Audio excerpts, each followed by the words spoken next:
Good morning, Raptor Freaks. Lexiot's here, having some technical difficulties, different other issues today, and that's why I'm a little late. It's snowing outside. You want to see it?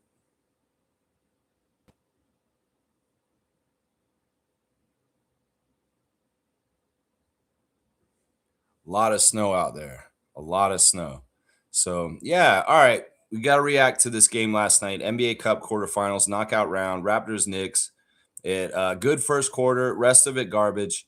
Really, really tough game last night in some ways. But there are silver linings to things that happened yesterday, even if it sucks.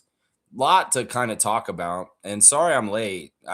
We're finishing up this huge contracting work here at my place, and it's just taken forever. And I think we finally finished this morning, but it put me back an hour because it was noisy in here earlier. So, all right, you guys can call me today. I have the phone. You can call me if you want to talk on the phone. And also, I did not lose y'all's comments. I'm going to go back and read the ones from the other stream. It's just the different issues. So let's start with the first comment. There is Trevor J.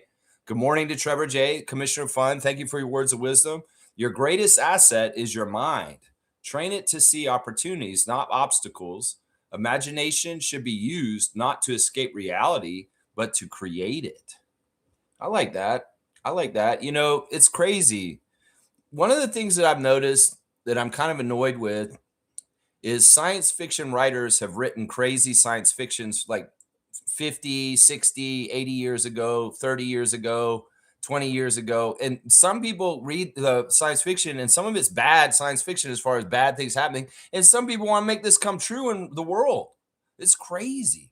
So it's good to have horizons and future thoughts about good things happening and building good things into your life.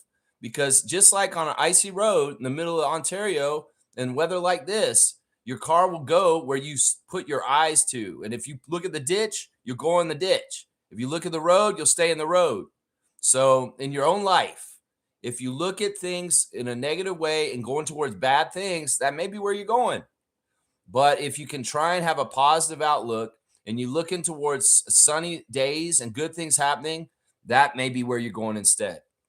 So keep that in mind. Seriously, we can kind of ordain our lives by not allowing good things to happen because we're so jaded. Does that make sense? I find this is so true in life as I get older. It's so, so true. All right, Trevor's also saying this. Ingram, Shed, Jacoby were the ones who scored points. The rest of the players, no help at all. They were playing peekaboo. Peekaboo. Ah, that's pretty funny. Yeah, there was that cute kid dancing. He probably plays peekaboo. Anyway, all right, let's go look at the stars of the game. And I'll talk about this real quick. My number one star of the game last night was Brandon Ingram. He was carrying us. He was shooting pretty good. He was doing pretty good for the most part. I saw good effort from him at times. I saw him going to get rebounds. I saw him trying on defense to a degree. And I saw him being a very effective scorer against top level defensive players like OG Anunoby and Mikal Bridges. And that's pretty good. And Bridges did a good job on Ingram when we were in New York.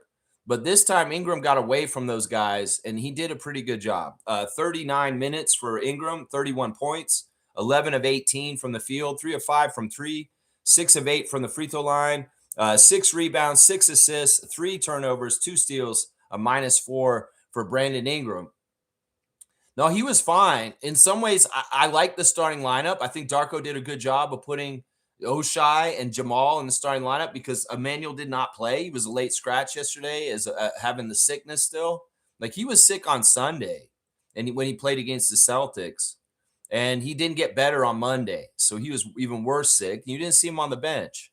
So neither one of the former Knicks played against the Knicks last night. And that's just how it was. In some ways, I wasn't upset about Shed starting because I thought in some ways, well, maybe we can do some good things with Shed starting. And it wasn't a whole totally bad thing, really. And Oshai getting switched in for Jacoby, that was the right move too. So I like Brandon in the starting lineup when the other 4 guys are defensive plus players because it looked real good. We saw at the beginning of the game, the Raptors were hanging with the Knicks and actually won the first quarter. And that big part of that, Brandon played the whole first quarter, and he had good defensive players around him to mask any kind of possibilities there's a deficiency of him on being on defense. That's what you get when you got Oshai, Scotty, Jakob and Jamal in the lineup with Brandon. And I like that. In some ways, Darko, we've got offensive players that will score for us. It's just that we need to play them with the defensive-minded players off the bench, the guys who are absolutely going to play good defense with them. That's the thing I'm realizing now is that, when RJ comes back, when Emmanuel's back, we're going to be way more powerful and we'll work better for sure. But in some ways, we really need to balance defensive-minded, good defenders in our lineups at all times. Because what happened was we put a bench lineup with Scotty out there in the second quarter, and it got destroyed. It got destroyed.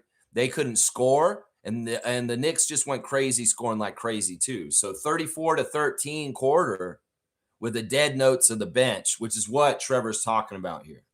He's talking about right here. My second star of the game last night was Jacoby Walter. Jacoby Walter didn't start, but he came off the bench, and he was great points per minute. 18 minutes, 13 points, 5 of 8 from the field, 3 of 6 from 3, 1 rebound, a -4. Jacoby, this is better. In some ways, I don't want you starting if you're going to play better off the bench and get the scoring off the bench. And thank you. Thank you for hitting your threes, because nobody else on the bench did jack shit other than you, Jacoby. And I appreciate you for that. My third star of the game, and I'm only giving 3 stars for the game last night, is Jamal Shead. Jamal Shead got his career high in the NBA at 18 points last night in 34 minutes, 6 of 15 shooting, 4 of 11 from 3. He took a lot of threes last night. He took a lot of threes. 2 of 4 from free throw, 3 rebounds, 8 assists, 1 turnover, 1 steal, a -4. Yeah, all 3 of these guys were -4s, and that's pretty good considering a lot of the other guys were worse minuses. Yeah, I wish Shed had made more of those shots, but some of them weren't good shots. They were kind of last-minute shots or with guys defending him, and that's part of the reason why I didn't make some of those threes. But Shed did fine. I think Shed was a real good defensive player against Brunson to a degree. I mean, Brunson's hard. Brunson's hard. He was the only thing going for the Knicks in the first quarter, and he scored almost all their points.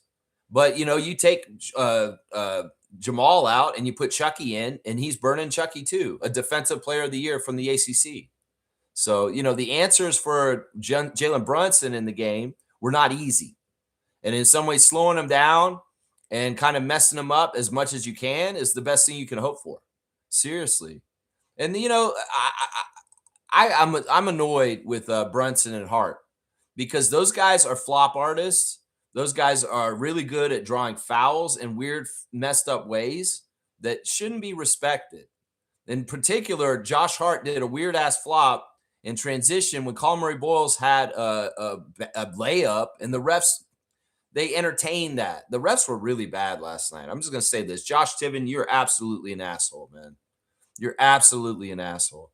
And the fact that you would call a crazy-ass foul on Colin Murray-Boyles when we had the ball and Josh Hart flopped and he didn't even get touched, that says a lot about you guys. And then meanwhile, we're getting absolutely hammered going to the basket the other way, absolutely fouled, and you're looking the other way. Meanwhile, you're giving little touch fouls the other way. Yeah, absolute bogus refereeing last night, and they absolutely were helping them. They didn't even need to do that, though.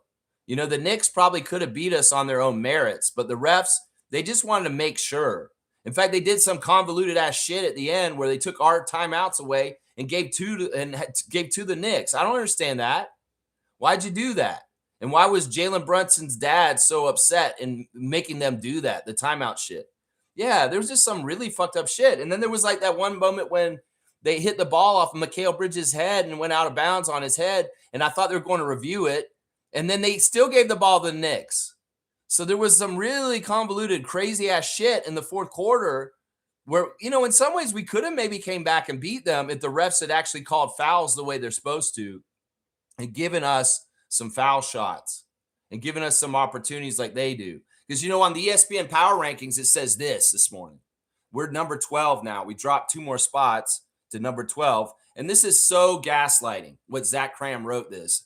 Toronto is a bottom 10 team in both free throws attempted and allowed. Really? You know why? We're a bottom 10 team in both free throws attempted and allowed? Because you put the word in there. It's allowed. It's what's allowed by the refs. It's about whether the refs are actually going to respect and give us calls at all, because they don't. They don't. So you said the right word, allowed. Allowed by the refs, governed by the refs, held down by the refs, not giving us calls. If this stat is an indicative stat against the Raptors, Zach Cram, no. This is indicative of the referees and them withholding the whistle for the Raptors. So you're going to put this stat on the ESPN Power Rankings in the morning. Don't be gaslighting us and saying like, oh, it's not our fault. It's the referees' fault, because they don't blow the whistle for us up here in Canada the same they do for the U.S. teams. And that's just the damn truth. And last night was evidence of it. So that's gaslighting, Zach Cram. You can go ahead and say the Raptors are not a team that gets the free throws that they deserve. You're damn right. But put the blame on the right person. It's Josh Tibbin and the motherfuckers like that. I'm going to say that right there. Yeah. He's saying which equated to the Raptors spotting their opponents an extra 2 to 3 points per game. Yeah, that's the refs. You might as well say not the Raptors, which equated to the referees spotting their opponents an extra 2 to 3 points per game. Toronto is one of just 5 teams that doesn't have a single player averaging 5 free throw attempts per game. Yeah. Why do you think that is, Zach Cram? You think it's our fault? We're one of 5 teams that does not have a single player that averages 5 free throw attempts per game. We have Brandon Ingram, Scotty Barnes, and RJ Barrett, and Emmanuel Quickly on our team. How the hell is that possible? You know what? In some ways, you're writing all this shit. You're pointing out exactly how fucked up the NBA is in your power rankings, Zach Cram. Seriously, the other teams that don't get that many free throws, the Wizards, the Hornets, the Mavericks, and the Kings. No respect for DeMar, Dennis, and those guys over in Sacramento either. In Tuesday's Cup quarterfinal loss, the Knicks shot 10 more free throws than the Raptors. You're just telling on Josh Tibbin, Zach Cram, with your write-up in the power rankings this morning. This has nothing to do with the Raptors. This has nothing to do with us. This is completely has to do with the NBA officials and how they do not call calls for us. And you just pointed out all the stats that elaborated. So thank you. Well, at least we're still 12th in the power rankings, and we'll have to see where we go from here. We need to start winning again. And, well, because we lost, we don't have to play till Monday now, guys. So I'm on my off-season schedule starting tomorrow until Sunday. So you're going to get Thursday Think Tank, a Friday Freakout, a Saturday Share the Love Club, and a Sunday Report this weekend. And we won't play again until Monday against the Miami Heat, who lost to the Orlando Magic last night, in our extra game from the NBA Cup stuff. That's right. And we'll play in Miami. It will be in Miami because we just played a game here in Toronto, and they want to even out home and away games. And Miami played in Orlando. So they get the home court on Monday. Yeah, it's gaslighting, man. I tell you, ESPN, you're so full of shit. Seriously. All right, let me keep going in the chat. Let's see. All right, we got Shaq Lindsay saying this. I think teams know our roster's flaws better than we do, Bobby. They were exposing Jakob and Shed on switch because they know Yak can't move laterally and Shed doesn't have the size. So we put hang on. I don't know where you stopped there. So we put what? Correction. I knew we were cooked when we put a lineup of Grady, Chucky, Sandro, BI, or Scotty and Oshai. They know Sandro sucks defensively in the paint and Dick can't guard anyone on the perimeter. Okay. This is a lot, Shaq Lindsay. You're laying too much on here. Let me take care of the first comment, and I'll go from there. You know, the other teams are figuring us out, but we're harder to figure out when we're fully healthy. That's a big part of it. They can't figure us out with RJ out there. And I can understand what you're trying to say. Now, the thing about Yak is he's hurt. He's obviously not playing exactly right. And he's frustrated. He's frustrated because in some ways his back's betraying him. In some ways, he's not able to play at a level that he expects himself to play. And don't get it twisted, man. It's not anything Yak is doing wrong. It's just that he physically cannot do things exactly right this moment. So the 5 days off till next week, Monday, Miami, that's a really good thing, man. That's a really good thing because we're going to need that time to rest Yak's back. And hopefully he'll be better. Now, about switching and all this kind of stuff, yeah, I get it, Shaq Lindsay. But in some ways, we're going to have to do what we're going to have to do. And I thought that the starting lineup did exceptionally well last night to start the game. We won the first quarter. And in some ways, we couldn't stack that after that. And in some ways, our bench let us down. That's really what fucked us up, is our bench. And you're talking about in the next lineup here. I knew we were cooked when we put a lineup of Grady, Chucky, Sandro, BI, or Scotty and Oshai. They know Sandro sucks defensively in the paint, and Dick can't guard anyone in the perimeter. Yeah, I don't think that Sandro sucks defensively in the paint. I think he meets people, and I think that he comes at them with physicality, so that's helpful. He may be a step slow sometimes. He may be a little unaware, and people get past him. But for the most part, he's aggressively trying to guard inside and do what he can. So I won't put that on him that he sucks defensively. It's just sometimes he's slow to get to somewhere. And that's the thing right there. Dick, I don't even know what to say about Grady right now. I really don't, because he's 3 years into his career, and in some ways everything he established and built the first 2 years is out the window at this point, because he doesn't even have the basic bread and butter of what makes him a good player to be in the NBA at this point. His shots look horrible. He can't make anything. And in some ways, I'm like, dude, what are you doing, man? You're going to lose your NBA career because you are ineffective offensively, and you're damn for sure ineffective defensively. So I feel bad for Grady right now. I feel bad for him in certain ways. Chucky, welcome to the league. And BI is as good as he is offensively. He is the equivalent to Sandro on defense. Yeah, I'm not going to give that to both of them, because it's really when BI tries, he's fine. It's when he doesn't try, he's not. So it's all about effort with Brandon. If Brandon is trying, he can play defense. If he is not trying and he's just standing around, he's resting. Like, he played the whole first quarter last night. And at the end of the quarter, what was he doing? Walking up the court slowly. And then he just stood at half court because he was absolutely tired. He played the whole 12 minutes. And then he didn't get back in the game until pretty far in the second, because he had played such a huge stretch of 12 minutes in the first quarter. So it's really, these guys have defensive lapses when they're tired, especially Brandon. And once again, I won't say this. You're putting stuff on them that I don't think is fair. If we are being exposed like this, then there's something to be said about this team in front office. Darko's lineup are in question. Bobby's roster is in question. Listen, you're overreacting. We're missing two of our starters last night. We've been missing RJ. It's very, very evident that we need RJ to be the successful team that we are, and we will be that again when he comes back. I think that everybody's forgetting just how good we are when we're all healthy. Brandon said this last night in his post-game interview. He said that when guys like RJ and Emmanuel are out, we have to play perfect. We cannot make any mistakes. And this is what we're learning right now, is that to win in this league, to be talented enough to beat these teams, you have to limit your mistakes, play right, and play better. And Brandon said that straight up himself. And he said, when RJ comes back, we'll be looking way, way better. So everybody stop making snap judgments about our team for the whole entire year until RJ is available and playing again. And it needs to be as soon as possible. Now, you're making aspirations and things about Bobby Webster and the roster build. You're making aspirations at things. You're saying we're exposed. This is Chicken Littling, Shaq Lindsay. And this is overreacting. Maybe you feel the gravity of the loss because it was such an important game and it makes you mad because you want to win. I get that. I don't want to lose 10 in a row to the Knicks either. But in some ways, like I said, there's a silver lining. These guys aren't ready. These Knicks are a playoff team. They went to the Eastern Conference Finals last year. This unit that played us last night did that. And in some ways, they're further along. As Darko said in his interview last night, the Knicks are a better team than us right now. And we just have to accept that in this moment. But that does not mean they'll be a better team than us when playoffs come around at the end of the year. It's just right now they are. And in some ways, we have to remember this is a work in progress for the whole entire year. And right now, we're in a lull. Right now, we're in a bad spot. And is this going to be who we are for the rest of the year? I don't think so. I think it's somewhere in between the really good and the really bad. And we'll talk about this tomorrow, Thursday Think Tank.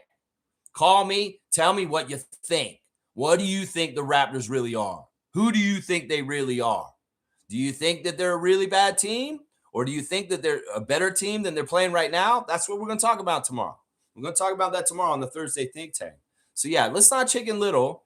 I would say this right now that, don't overreact because this is one game. The Knicks are playing very good right now. They have their shit together as a team, and they're playing very good. And they have high-level players that are big-time players. And I hated how Matt Devlin and Alvin glazed the Villanova Wildcats like crazy last night. They're winners. They've been in these situations before, winning championships in the NCAA and all this stuff. Glaze. I get it. Alvin's a Villanova Wildcat himself.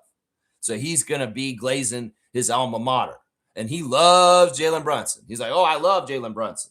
And so in some ways, our announce crew's a homer for Jalen Brunson and the Knicks to a degree, just because of that Villanova connection between Alvin Williams and them. And that's annoying. It's annoying because in some ways I like Alvin to talk more honest about Jalen Brunson and how he does things on the court. But either way, we got to take this all into account here. We really do. That's right. That's right. Jimmy Pope's here. Good morning, Jimmy Pope. This team went on a 13-1 stretch. We have gotten away from how we play, or Darko has been figured out. We look lost and like a completely different team out there. One of the things I wanted Darko to do last night was play guys that are confident, is to play guys that are sure of themselves. And he's playing guys that are not sure of themselves right now. Now, Grady is a big example of that. But Jacoby on a certain night can look like that too. But last night he looked fine. He hit his shots and he did well. It's like, that's the tough thing. How do you gauge, should I play Grady tonight or not? Well, he's playing Grady every night regardless because he's rotation. But he may only get 5 minutes, but he absolutely looks unprofessional and he looks tacky and he looks like he doesn't know what the fuck he's doing. And that's scary. Chucky, man, the NBA, I don't know. I wouldn't have played Chucky over Elijah, honestly. Elijah Martin just got G League Player of the Week yesterday. He's on a high. He's got this gumption. He's a winner too. Like he won the NCAA with Florida this year. Hello. I would have played Elijah over Chucky because first of all, if I'm ranking the two ways, AJ's number one, Elijah's number two, and Chucky's third right now. Chucky was above Elijah in the summer league, but recently Elijah Martin has overtaken Chucky Hepburn in my mind in the depth chart as far as who's better and who should be playing right now. And I think that was a mistake right there. I know Chucky played against New York, but he was just as ineffective in some ways last night in the little bit of time he's out there. And this is the thing, man. This guy can't shoot right now. Chucky is missing shots way too much. And it's not just on the NBA games. He's doing it in the G League games too. And they'll play today, guys. I got to do a preview for it. Yeah, they're going to be – he's just not right. I didn't agree with that. And as much as I didn't agree with Grady getting those minutes, you should have put AJ out there because AJ does everything that Grady does better than him right now. And that includes shooting threes. That includes attacking the rim. And that includes defense. So, I mean, some of it's just personnel choices and who's getting to play when. And some of the rotations have been weak sauce and looking really bad. Weak sauce. Colin Murray Boyles, welcome to the NBA. You go to the basket, you better dunk it because these motherfuckers are going to hit you and try and make you stop not making it. You can't go up soft. You can't do a little layup. No, you need to go up and dunk it on their heads. And that's a lesson that every rookie needs to learn. You're not in college anymore. You're not on South Carolina anymore. If you're going to do stuff near the basket in the NBA, you better come fast and quick and strong because if you don't, you're not going to make it. You don't have any time to spare. And Scotty saw it too. When he wanted to do a little turnaround, but Jalen Brunson was right there and he messed up his shot and didn't let him get the shot. And what do you know? Josh Tiven will call an all ball, no foul on a strip of Scotty. But at the other end, when we strip the ball, no hand, all ball, that's a foul somehow. So there was a lot of bullshit last night. The NBA definitely had a script they wanted to follow. And the NBA, I mean, it's in the ad. Cats jumping through a glass window to get to the cup. The Raptors don't get put in any NBA ads to try and get that cup. The NBA wants to write storylines like this. And the sad thing is, Josh Tiven, you didn't even have to rig this game as much. We could have played this game straight up without y'all rigging it. And maybe the Knicks would have won on their own anyway. But sadly, at the end of the game, you had to do shady ass shit like weird things with timeouts and possessions and fouls. Really weird shit, man. Really weird shit. Like, why would you review it, see that the ball obviously went off Mikhail's head, and then you give the ball to them side out? And what the fuck was that about trying to get Scotty for a clear path foul? Seriously, you were just looking for shit to punish the Raptors with. Just looking for shit. Yeah, Scotty got all ball. But then when Josh Hart comes up and fouls Grady in a similar play, and hits his arm, you say, no, he got the ball first, and that's clean. Man, that's some bullshit, man. You're calling it two different ways for two different teams. We know this. We can see it with our own eyes. We're not stupid. And the same, almost the same exact play, you're trying to get a clear path foul on Scott when he got it clean.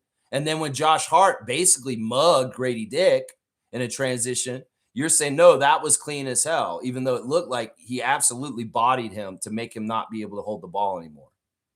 So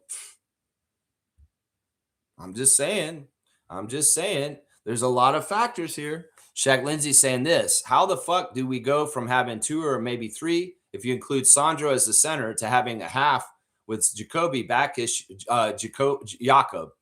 Yeah, it's gonna mess me up. We need to put Pirtle or Yak, Y-A-K, because I'll think Jacoby. Back issues of having him in the lineup and out of the lineup. Yeah, I don't know, Shaq Lindsay. It's obviously you're upset this morning, and that's valid, but we just need to move on. I mean, honestly, these guys are going to get $50,000 just for playing in this game last night. So they got extra money other than other teams. They didn't get $100,000 like they could have if they won the game. I don't know what the motivation is. In some ways, these guys, they treated it like a playoff game. They want to do this, they want to do that. In some ways, Brandon's saying this is good for us to learn. You know, we have to remember once again, this is a very young team that we have, and they are immature. And they are not totally taking care of business correctly as professionals because they are still young and they don't understand exactly how professional they have to be successful. And guys that are missing are Emmanuel and RJ. And those guys are actually some of the older veterans on our team that actually do understand more of this. RJ's a quality control. In some ways, he understands all that it takes to win from years in New York. And he's not available right now. And in some ways, that's the dude we're missing. That's the thing we're missing right now that will help a lot of things right now. I'm telling you right now, that's it. That's it. Jimmy's saying this. This is a forever adjusting league, and teams notice how we play. We put them on notice with that winning stretch, and we can't counter now that we're being scouted harder. RJ. And that's another factor. We talked about how we would miss RJ for being a bucket when we need a score real bad because we're stagnating. We talked about how underrated RJ is as a defender this year. And in some ways, he's missed for that. And now I'm bringing up the point that his veteran leadership and being one of the older players on the team that has the most experience is missed in these kind of games like last night. I mean, there's a multiple of reasons why RJ Barrett is so essential and important to our team. We're finding out right now. It's what we're discovering. It's what we're discovering right now. That's right. That's right. Fiercely saying this: morning, fam, and happy Wednesday. I'm trying to understand what happened to the team that had a 9-game winning streak. The only explanation I find is RJ's presence matters tremendously. Yeah, it's a big, huge part of it. You know, and the thing is, when things unravel a little bit, then they start to unravel a little bit more and more is what it is in some ways. As much as good things happen, bad things happen, they do go the other way. All right, we got Infamous on the phone today. Good morning, Infamous. How are you today? Good morning, guys. How are you doing today? I'm all right, man. I'm happy because I feel like this contract work here is finally done. I got to take a shower in my new bathroom just a little while ago, which was great. But it's been 2 weeks away from my house, and I'm just like, I want to just get back to routine and feeling settled back at my place. I've been a real man in a suitcase for a couple weeks, so it's understandable. I know that you weren't feeling too well. It sounds like you're feeling a lot better. I'm better, but I'm still going back and forth. I do have congestion and things like that. My dad's still here, and he's still not 100% either. So we've been kind of sick on the down low for about 10 days too. So. Oh, yeah, shout out to your dad. Yeah, he's here. He's watching. Let me get into the meat and potatoes about this. Yes, let's do the infamous 6. Raptor fans, yes, calm down. Mm-hmm. Calm down. Yes, preach. We all need to take a breath and relax. We weren't. The unfortunate thing about this game, I have to be honest, is that we were not at full strength, and I wanted to see how we matched up against a playoff caliber team, potentially a championship team, with our full lineup. So let's be fair. This was not our team. Yeah.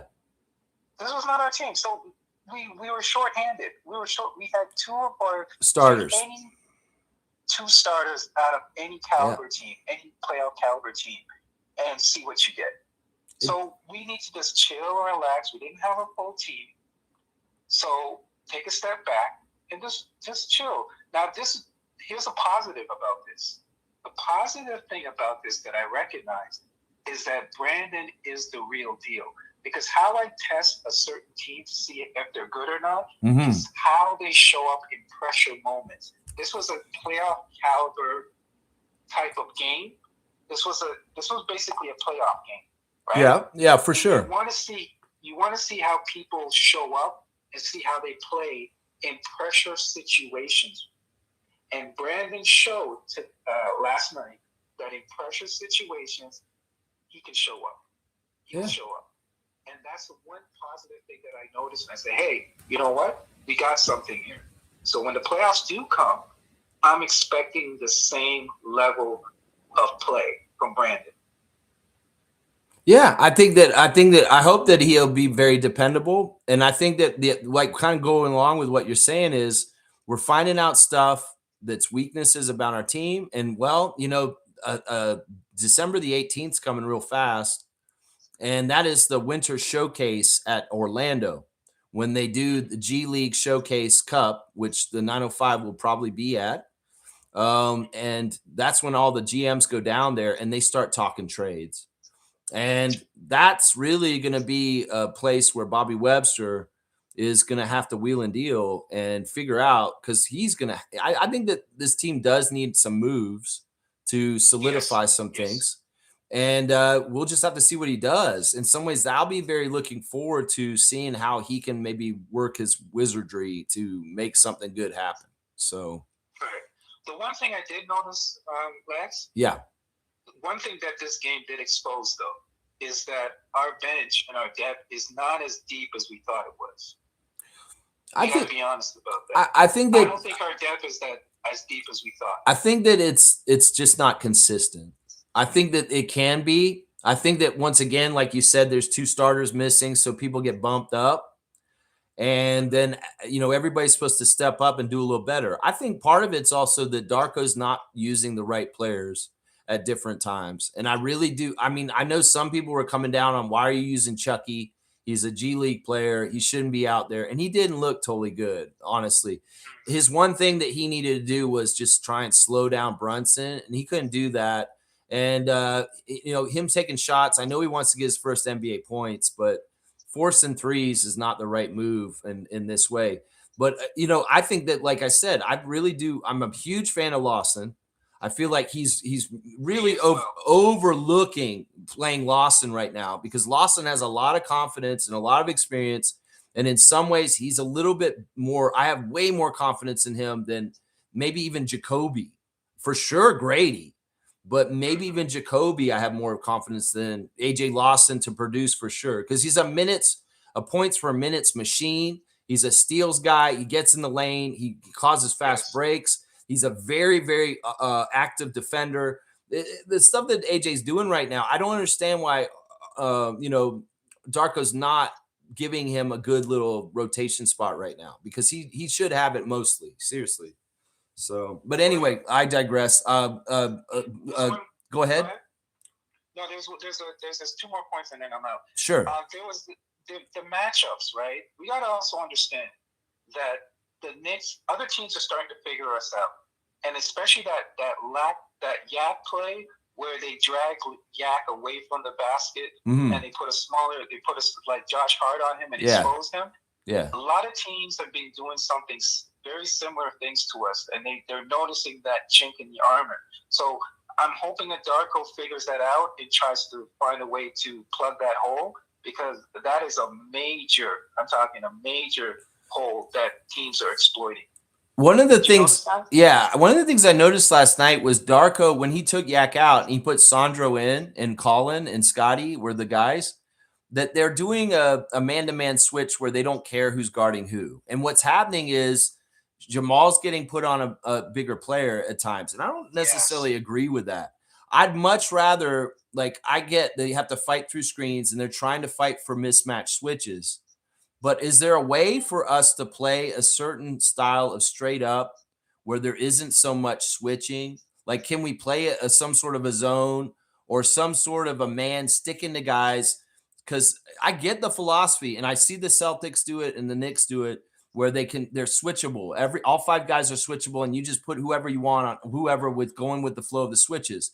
But the Raptors are being susceptible to the switches, and in some ways, we need to start finding out how to stay at home and to not get exposed to get in those situations where the mismatches. Switches. Yeah. Switches. Yeah. Right. Yeah, that's a great point, by the way. That's a great point. Because I see like there's ways that Darko could do the defense. Now I don't want to go all the way back to Nurse and say his way that he used to switch up from man to zone to keep them all guessing and stuff like that. But there's got to be a very effective defensive set with our personnel and maybe particular matchups on certain nights that is the right move. And I feel like we're not totally finding that. Like at times we had it last night.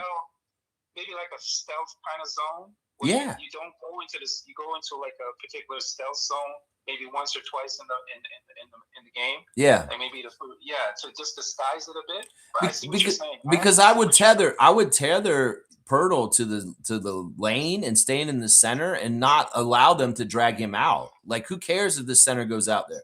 If Cat goes out there, then the guards need to come at him, or Scotty or the next biggest guy. But the biggest guy should stay in the lane no matter what, and just play that way. I don't know well enough or what those guys are thinking, but like I think that these are some of the kind of little grains of thinking that they need to start thinking about as far as our defense is just not good enough. Where can we get better, and how do we do this? We definitely need to change it up. And this is my final point. Okay, Raptor fans, we need to stop. This is my last point. Raptor fans, stop falling for the banana in the tailpipe. This AD situation, let's cut it. We are always being used as leverage. Yeah. We're being used as leverage again. Yeah. They use us. Notice that every time there's a deal going down, the Raptors' name is thrown into the mix. Right. Why? The Raptors' name is thrown into the mix to be used as leverage. Of course. Why in the world will we get AD, an aging player, on the downside of his career? Yeah. We're gonna have to give up the present and the future to get him. Yeah. Right? Yeah. And the dude does not want to play center.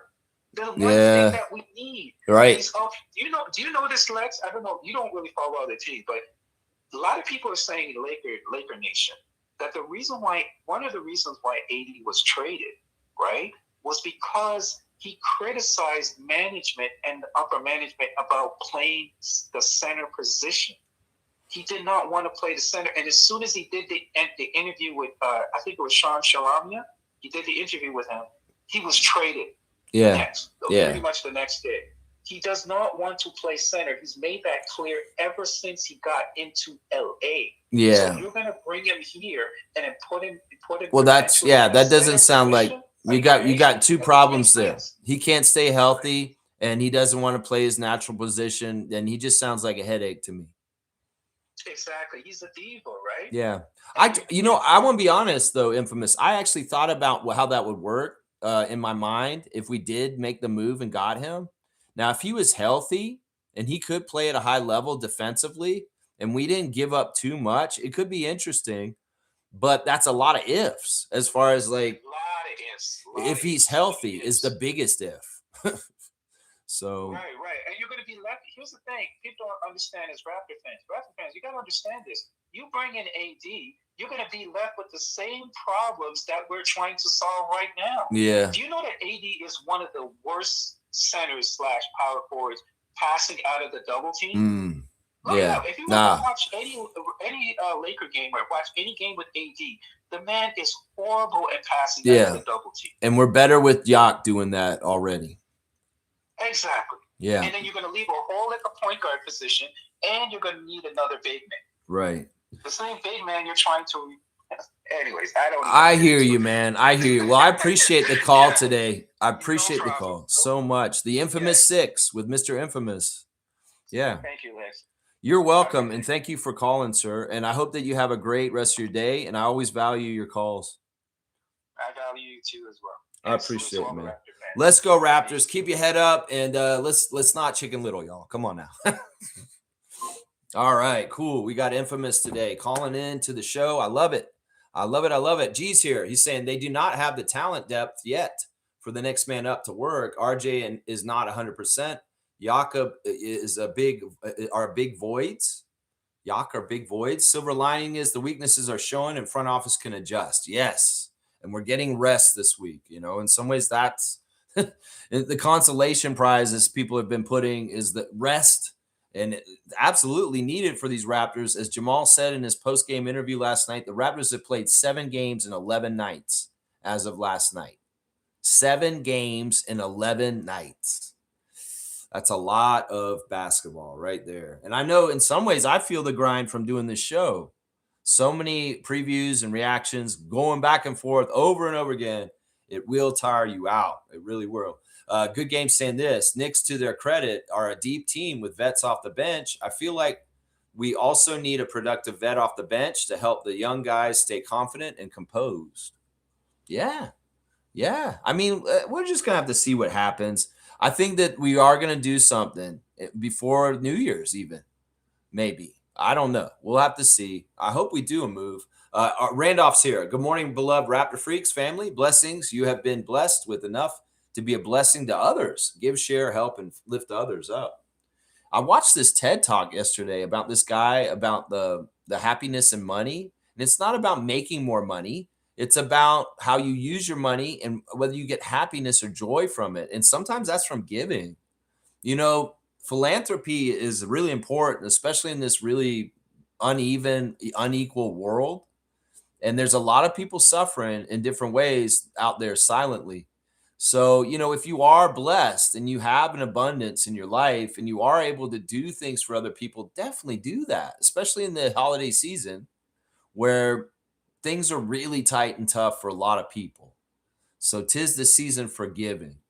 And sometimes the best gift in the world is giving to somebody who really needs it. And you don't really need it that bad. And it can be so much of a difference for that person. And it's something that you don't really need at all. So have that kind of spirit, especially this holiday season. And thank you for the words of wisdom, Randolph Phillips. Blessings of Phillips family, all the Raptor Freak families. That's right. Fiercely saying, someone made a comment yesterday saying BI is like Donovan Mitchell. His offense doesn't translate to wins. I disagree. Brunson scores and foul baits a lot like BI, but his team stepped up offensively yesterday. That was the main difference.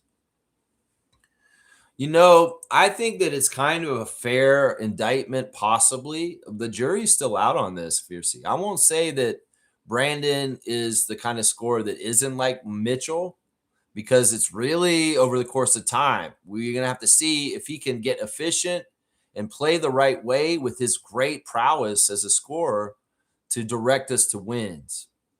In some ways, that indictment could be fair about Mitchell and Ingram. It just depends on results and seeing things, because right now we're in a stretch where RJ's missing and we're losing even though Brandon's hitting 30 points a game. And that's a problem. Because, I would say this. I'm kind of upset with Scott from last night. I'm not going to lie. Scotty only got 13 points, and he shrunk like a shrinking violet again last night. In some ways, Scotty, you got to see the bright lights, the big city. If you're a true all-star and a true superstar in this league, you need to come with Eye of the Tiger. You need to be rising up to the challenge of your rivals. And in some ways, you disappeared last night. I saw stuff from you early, and we saw some good possibilities, but you really faded into the hedge like Homer Simpson as the game went on. If you want to truly be a face of this league like Darko says you are, if you want to be a top 10, top 20 NBA superstar in this league, this is the kind of game where you got to step up and go for it and be bigger and badder than ever. This is the kind of game where you need a triple-double. This is the kind of game where you need to drop 30. This is the kind of game where you need to take over at points in the game and carry your team to help them get the W if you're going to be the superstar, Scotty Barnes. And in some ways, we've seen a pattern of you disappearing in games since the beginning. And I don't know, at some point, maybe you'll wake up and say, this is what I got to do right now. Vince Carter, when he played for our team, he got up for big games, and he had 50-point games against Allen Iverson in the playoffs. He went above and beyond as a leader on our team. And in some ways, we need you to do that, Scott. In some ways, Brandon will get 30, but no RJ, no IQ. We need you to get 32. So I'm like, Scott, man, I'm really underwhelmed with your performance last night. I'll go look at him on the box score real quick. Like, seriously, what is this, man? 37 minutes, 13 points on 6 of 18 shooting, 1 of 6 from 3, 5 rebounds, 4 assists, 2 turnovers, 2 steals, a minus 20, Scott. The worst plus minus on the team. You're supposed to be that guy. You got to step up, man. Seriously, this is a huge game. And in some ways, you should have been trying to make your story and your legend in the NBA, being on national television in front of everybody on Prime Network down in the States. We were the only show on, and everybody is watching us. And in some ways, once again, the Raptors look bad on national television in front of everybody, and I hate that. I wish our best players would step up and make us look good. And Scotty Barnes, I'm looking straight at you. Straight at you for that. Let's go over more of the guys from the box score. Jakob Poeltl, 25 minutes, 10 points, 5 of 7 from the field, 9 rebounds, 3 assists, 2 turnovers, 2 steals, a minus 18. Yak was slow. Yak is hurt. But you know what? That's still kind of a solid line. 10 points, 9 rebounds. He's out there trying. He was frustrated. I could tell he didn't want to come out of the game when he came out of the game. But he had to, because in some ways he wasn't effective.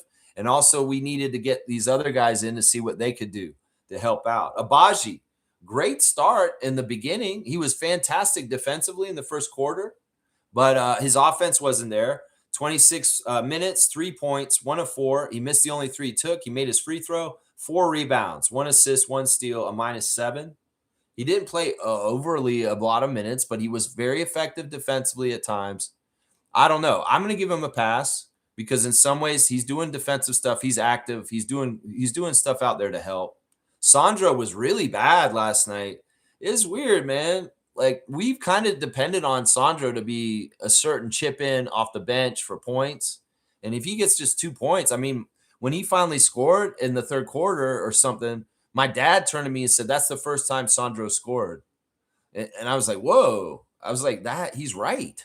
And that's not good. 2 points for Sandro, 15 minutes, 1 of 4, missed all 3 of his threes, 2 rebounds, 1 assist, 1 turnover, 1 steal, a minus 11. Just ineffective. Mamukelashvili, they said that you had your career high against the Knicks last year when you were on the Spurs. Where's that action? Where's that kind of stuff, hey? Colin Murray Boyles, 22 minutes. He got a nice long run out there. He was a mix of stuff. In some ways, Colin's a rookie. I have to give him a pass because he's still learning and he doesn't understand the NBA and just how big and bad it is. But like I said earlier, man, you got to come up strong and when you're near the basket, especially with the Knicks around you, because they're going to be pulling you and pushing you. And Mitchell Robinson, Josh Hart are going to mug you when you go up. So you need to just make sure you get that ball through the hoop one way or another, using your strength one way or another. If it's too crazy, get that ball out to the open man with the 3. That's another problem I'm seeing with the Raptors is, once again, they're passing into defenders where there are a lot of guys, and there's an open guy over in the corner, and they're absolutely ignoring them. That's one of the things that the Raptors aren't doing well is finding the open man, because there are open people. It's just the ball's not getting to them, and I don't understand why. That's the easiest way to do things. 6 points for Colin, 3 of 6 from the field, 0 of 2 at the free throw line. That's no good, man. Seriously, make your free throws. It's deflating, and especially if we're down by 20 already, it doesn't help anything, Murray Boyles. If you miss 2 free throws in a row at the free throw line, concentrate. These count. This is part of tightening up. This is part of being better professional. This is part of being the NBA. This is part of, doing things right, is you make your free throws, especially when you're down by so much. It really pissed me off he missed both those free throws. 5 rebounds, 3 assists, 1 turnover, 1 block, a plus 13. He was a plus. Colin's time out there was winning time, and that looked good. In some ways, the substitution for him and Sandro for Jakob, that worked. Alas, the other guys who were playing wing in those lineups were absolute dog shit, and that was the problem there.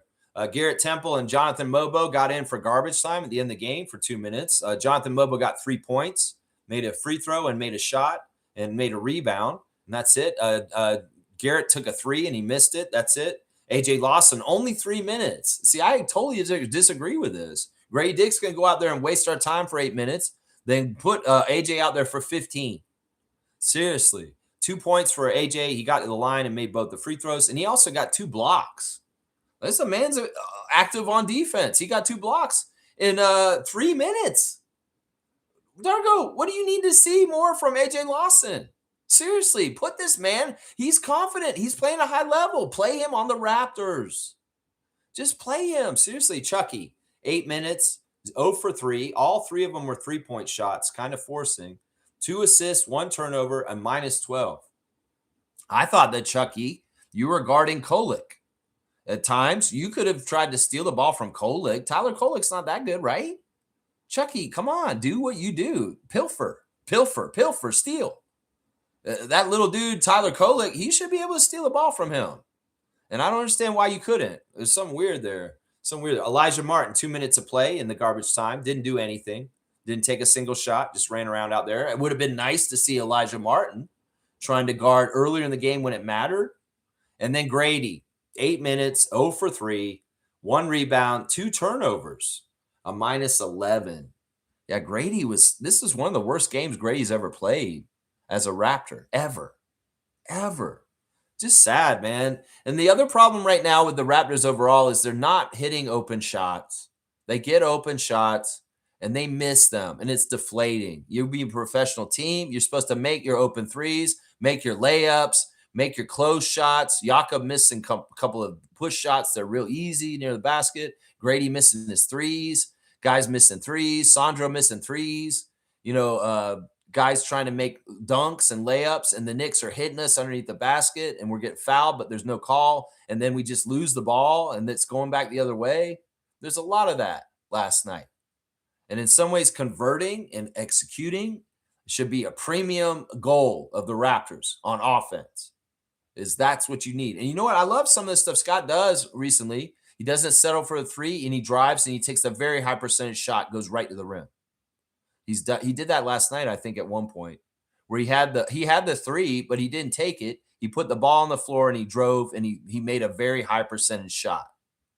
In some ways, that's the best piece of mind. Get as close as possible and put that ball through the hoop like it's a dunk, because that'll get you the points there. That'll get you the points right there. Yeah. All right, let's see.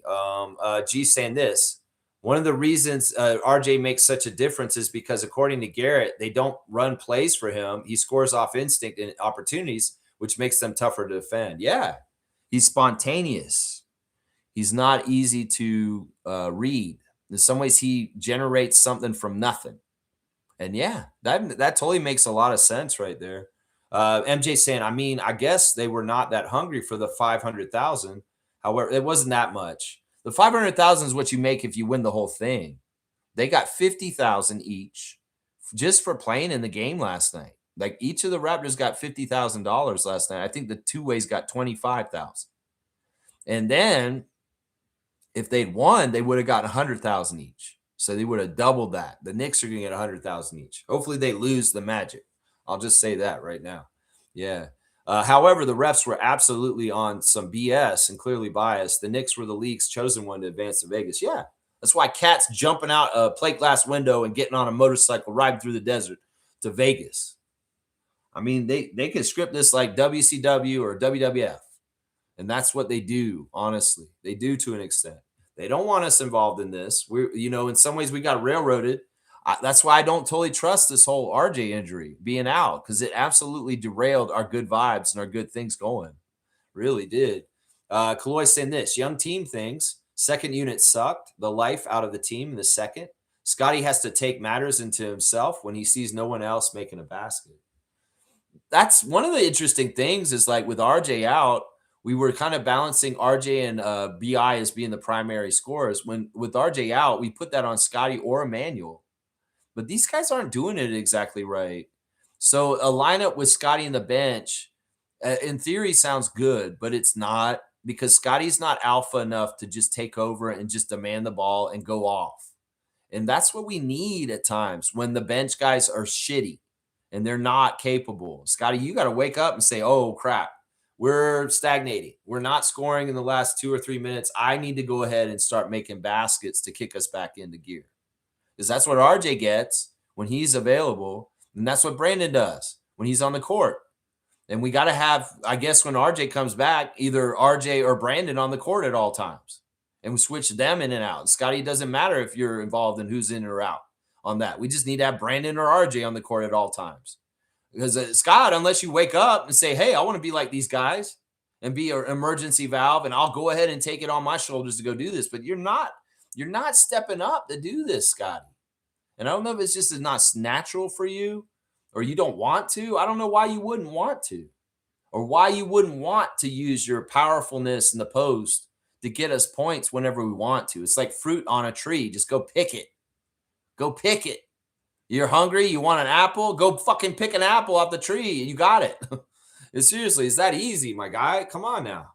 Come on now. Yeah, Grady really needs to tighten up or lose his minutes, play the two ways more. Yeah, I don't know how to deal with this. In some ways, we've invested in Grady and he's regressing.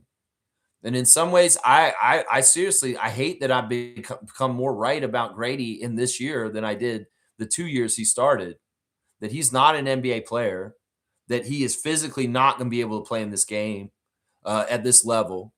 And that once again, he fucked up when he left Kansas too early. He should have played another year at least, if not 2 more years in university, and then maybe come to the NBA.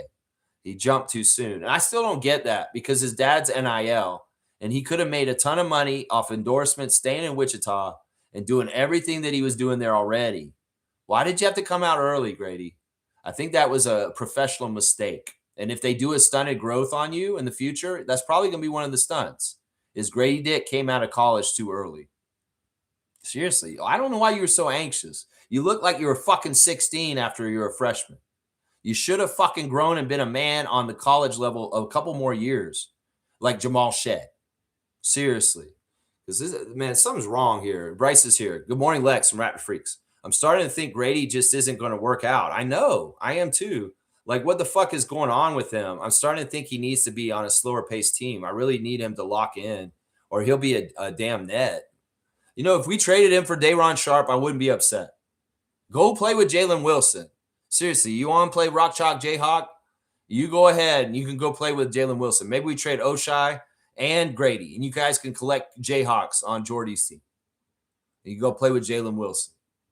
Because I don't get what's going on with you, Grady, man. You're wasting your life. And when you get that open dial, you should be a rifleman. You should be a sharpshooter. You should be zeroed in like a laser.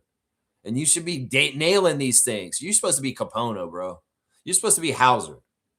You're supposed to be one of those guys. You're not. You're not. You don't make it more than an average player, let alone a sharpshooter. And part of it's bugging me about Grady is not even the threes that he's missing. He misses free throws too often. If you are a fucking 3-point shooter and you're supposed to be like that with your shooting, you shouldn't be missing free throws like you do, Grady. You should be a 90% free throw shooter like Mark Price, like Larry Bird, like Reggie Miller. If you're going to be a 3-point shooter in the NBA, you better be doing the things like the people that did it before did it at the standard that they did it, because you're not doing it at that standard. And seriously, that's where you could start, by making 90% of your free throws, Grady, and stop fucking around at the free throw line. Seriously, because that's an indicator that he's not right to me. Is his free throw percentage ain't right this year. That's an indicator right there. I'm telling you right there. Yeah, Kareem's saying this. Just need the band to get healthy again. That's all. Once everyone is in their correct position playing their instrument, the song will sound great again. This is why I hate losing, people pointing fingers. Yeah. It sucks. Raptors Nation gets out of pocket. They start saying stupid ass shit. Maybe I'm saying stupid ass shit this morning. I don't know. In some ways, I'm trying to rein it in and be fair, but also not, be like so idealistic and pie in the sky that, ooh, everything's so great. Because there are problems right now, but they're fixable, and there's a long season. And I'm not willing to put the nail in the coffin on the Raptors for the season, like some people are so anxious to do. It seems like there are people out there that are anxious to do that. Bryce is saying, and Carlo, Scotty couldn't buy a bucket. He took the same amount of shots as BI. Nothing was falling for us.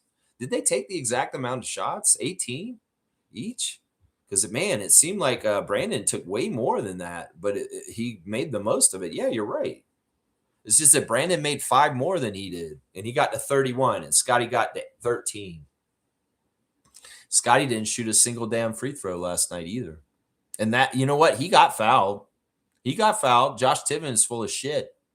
Yeah, Goebel and Tibbin, man, fuck you guys, man. Even Adair was kind of an asshole last night, too. Anyway, all right, let me keep going with the chat, and let's see what you guys are saying more. Let's see. Kareem saying, what's with the AD trade talk? The real trade needs to be with Daniel Gafford, not Mr. Glass. Yeah, I'm pretty good with that. And Superfan Mo's here. Good morning, Raptor Freak crew. Ugly game. She was at the game. You did your best. I know you did, Mo.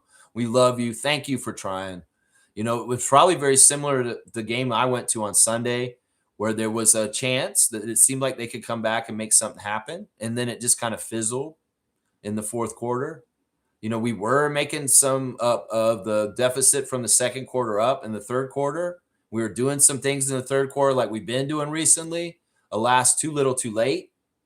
And New York tightened up, and the referees tightened up in their way of doing what they do. And the Raptors didn't respond, and the Raptors made more mistakes, and they missed more shots, and they didn't get anywhere. That's how it is. Ugly game. Ugly game. All right, I've gotten to the end of that chat. Thank you, Bryce, for letting me know my mic wasn't working earlier. Now I'm on the other one. I'm on the one here now, and I appreciate everybody being here. Let me just take a break real quick, and let's do the referee check for today. There is a G League game. The Raptors 905 are playing today, and they're going for 11-0. That's amazing to me. 11-0, y'all. 11 wins, 0 losses tonight. Hopefully playing Delaware Bluecoats, and the Delaware Bluecoats, of course, are the Philadelphia G League team. The crew chief tonight will be Catherine Chang, number 30. The referee will be Ian McClenny, number 59, and Tommy Wu is the umpire, number 71. And that game is at Paramount Fine Food Center, and it will be at 7:30 tonight. If you are in the YouTube chat with us, I will be there. If you want to watch the game with me, I will be in the chat for the YouTube game for 905 Delaware Bluecoats. It'll be the first time we play them this year, and we will play them 2 days in a row. We'll play them today, and we will also play them tomorrow on Thursday.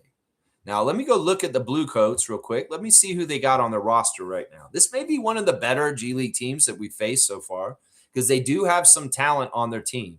They've got Dominic Barlow, who is a two-way for them. He's played for the Sixers in their NBA games. He's from Overtime Elite High School.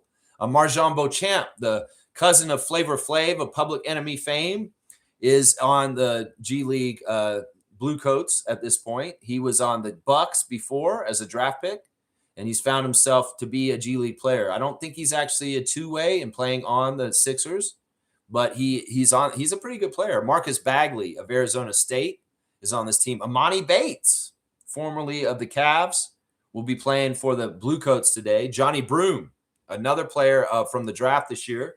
Auburn. Kennedy Chandler, our old friend that was on 905 last year, is going to be on the Bluecoats tonight. Kennedy Chandler. Malcolm Hill out of Illinois is a forward for them. Jalen Martin out of Overtime Elite also. Aminu Mohammed is a guard for them out of Georgetown. Igor Milicic from Tennessee. Hunter Salas of Wake Forest. St. Thomas out of USC. DeAndre Williams of Memphis, and Jabari Walker of Colorado. So the key names are really Barlow, Beauchamp, Bates, Broom, and Chandler. Those are the guys. But yeah, they have a fairly decent, talented team, it looks like. What is their record so far? That's what I should look at. What is the Bluecoats record? I feel like they're actually better, one of the better teams, or maybe not. They're 3-7, so they're not one of the better teams. They're 3-7 this year. So, okay, hopefully we kick their ass. 3-7 Delaware Bluecoats. 7:30, Raptors 905, Mississauga. That's right. Y'all check it out. Bryce saying it's all good, man. Thank you, Bryce. I appreciate it. HC's here. You see HC rise and shine. I feel like there is an NBA conspiracy going on. IQ and RJ both missing a cup game against the Knicks. Got to be something more to this. Maybe that lawsuit. To me, it is fishy too. Like, you know what? The weird thing about the OG and RJ and IQ trade is it didn't have any ramifications of bad will towards the team that traded them. You know what I'm saying? Like, I don't think OG has overly angst against the Raptors. I think that he feels good about his time on the Raptors and he loves Toronto. And he doesn't come up against us like a revenge guy, right? You didn't feel that from the game last night. He did win the hard hat and the worker boots for the game last night against us. But he wasn't like overwhelmingly powerful, and he did miss shots, and he wasn't totally sharp. He did play good defense, and he did hit some shots also. But you don't get that feeling that he's trying to kill us, right? For trading him. And RJ and Emmanuel don't have this energy towards the Knicks either. So it's a weird thing. Sometimes when you get traded, you want to get back at the team that traded you, but that's not the case with this trade between these two teams. They don't have animosity towards their former teams. In fact, I would maybe even say that partly Emmanuel sat out yesterday because, and I thought about it. It's like Quickly is still very loved in New York, as is RJ in some pockets. Maybe it's like Emmanuel just didn't want to be in a conflict of interest in some ways. He wasn't feeling well. Maybe he heard Scalabrini say what he said about him in the Celtics game. Oh, they took IQ out. They took Shed out. This is good. Emmanuel's back in. Maybe you want to prove a point and say, well, I'll show you guys. If I'm not out there, what y'all are missing. I was happy when they said Emmanuel wasn't playing because in some ways I wanted to see the look with starting Jamal and seeing if that defensive energy from Jamal would be different than Emmanuel's and we could get to a better start. And it was true. It did happen. But alas, the loss of Emmanuel's output on offense for the whole entire game hurt us. And, there's a balance to this. There's got to be a balance to this. I think that, it's okay for us to have the regular starter be Emmanuel, but man, we need that defense to be strong in the starting lineup. So it may be that you can have Emmanuel and Brandon start, but those other three guys have to be so top-notch defenders. And that means Scotty, Jakob, and Oshai, at least. Jacoby's too erratic in some ways with his defense that he can be absolutely dependent on as a top-notch third defensive starter. I don't know. But I wasn't unhappy when it was announced that Emmanuel wouldn't be playing. In some ways, I saw it as an opportunity for Shed, and I also saw an opportunity to see the difference. And when we saw it, and in some ways, as much as there's an upgrade for defense, there was a lack of offensive firepower with Emmanuel out. And that's what I see. But yeah, it's weird. These guys don't hate each other. They don't hate their team. If I was RJ or Emmanuel, I'd be like, I want to beat my former teammates. I want to beat these guys because I want to talk shit to them. But, since they've been on our team, we've not beaten the Knicks. That's true. I don't think we've beaten the Knicks a single time since RJ and Emmanuel got to our team. That's no good. That's no good. This needs to be rectified, Rowan Jr. This needs to be rectified as soon as you can, man. Seriously. Daniel's here. Hi, all. Let's go Raps. Good to see Daniel Franklin back in the chat this morning. A great Raptor freak. Good to see you, man. Nako's here. Knicks probably are the best team in the East. I don't know. Let me think about that. At the beginning of the year, I thought that the Cavs and the Knicks would be the two best teams, and the Cavs are not one of the best teams in the East. So maybe you're right, Nako. Maybe you're right. Maybe it is. Are the Pistons the best team because of their record? Maybe. You could make an argument that the Pistons are the best team in the East just because of their record and where they're sitting. But it could very well be the best team for winning and getting far in the playoffs could be the Knicks right now. Could be. That's fair. That's fair to say. That's right. Medved Ted is here. Good to see Medved Ted. BI and Sheb were good. Scotty and Yak no show. Colin was a plus 13 in this loss. Wild. Yeah. Colin must have been doing something right.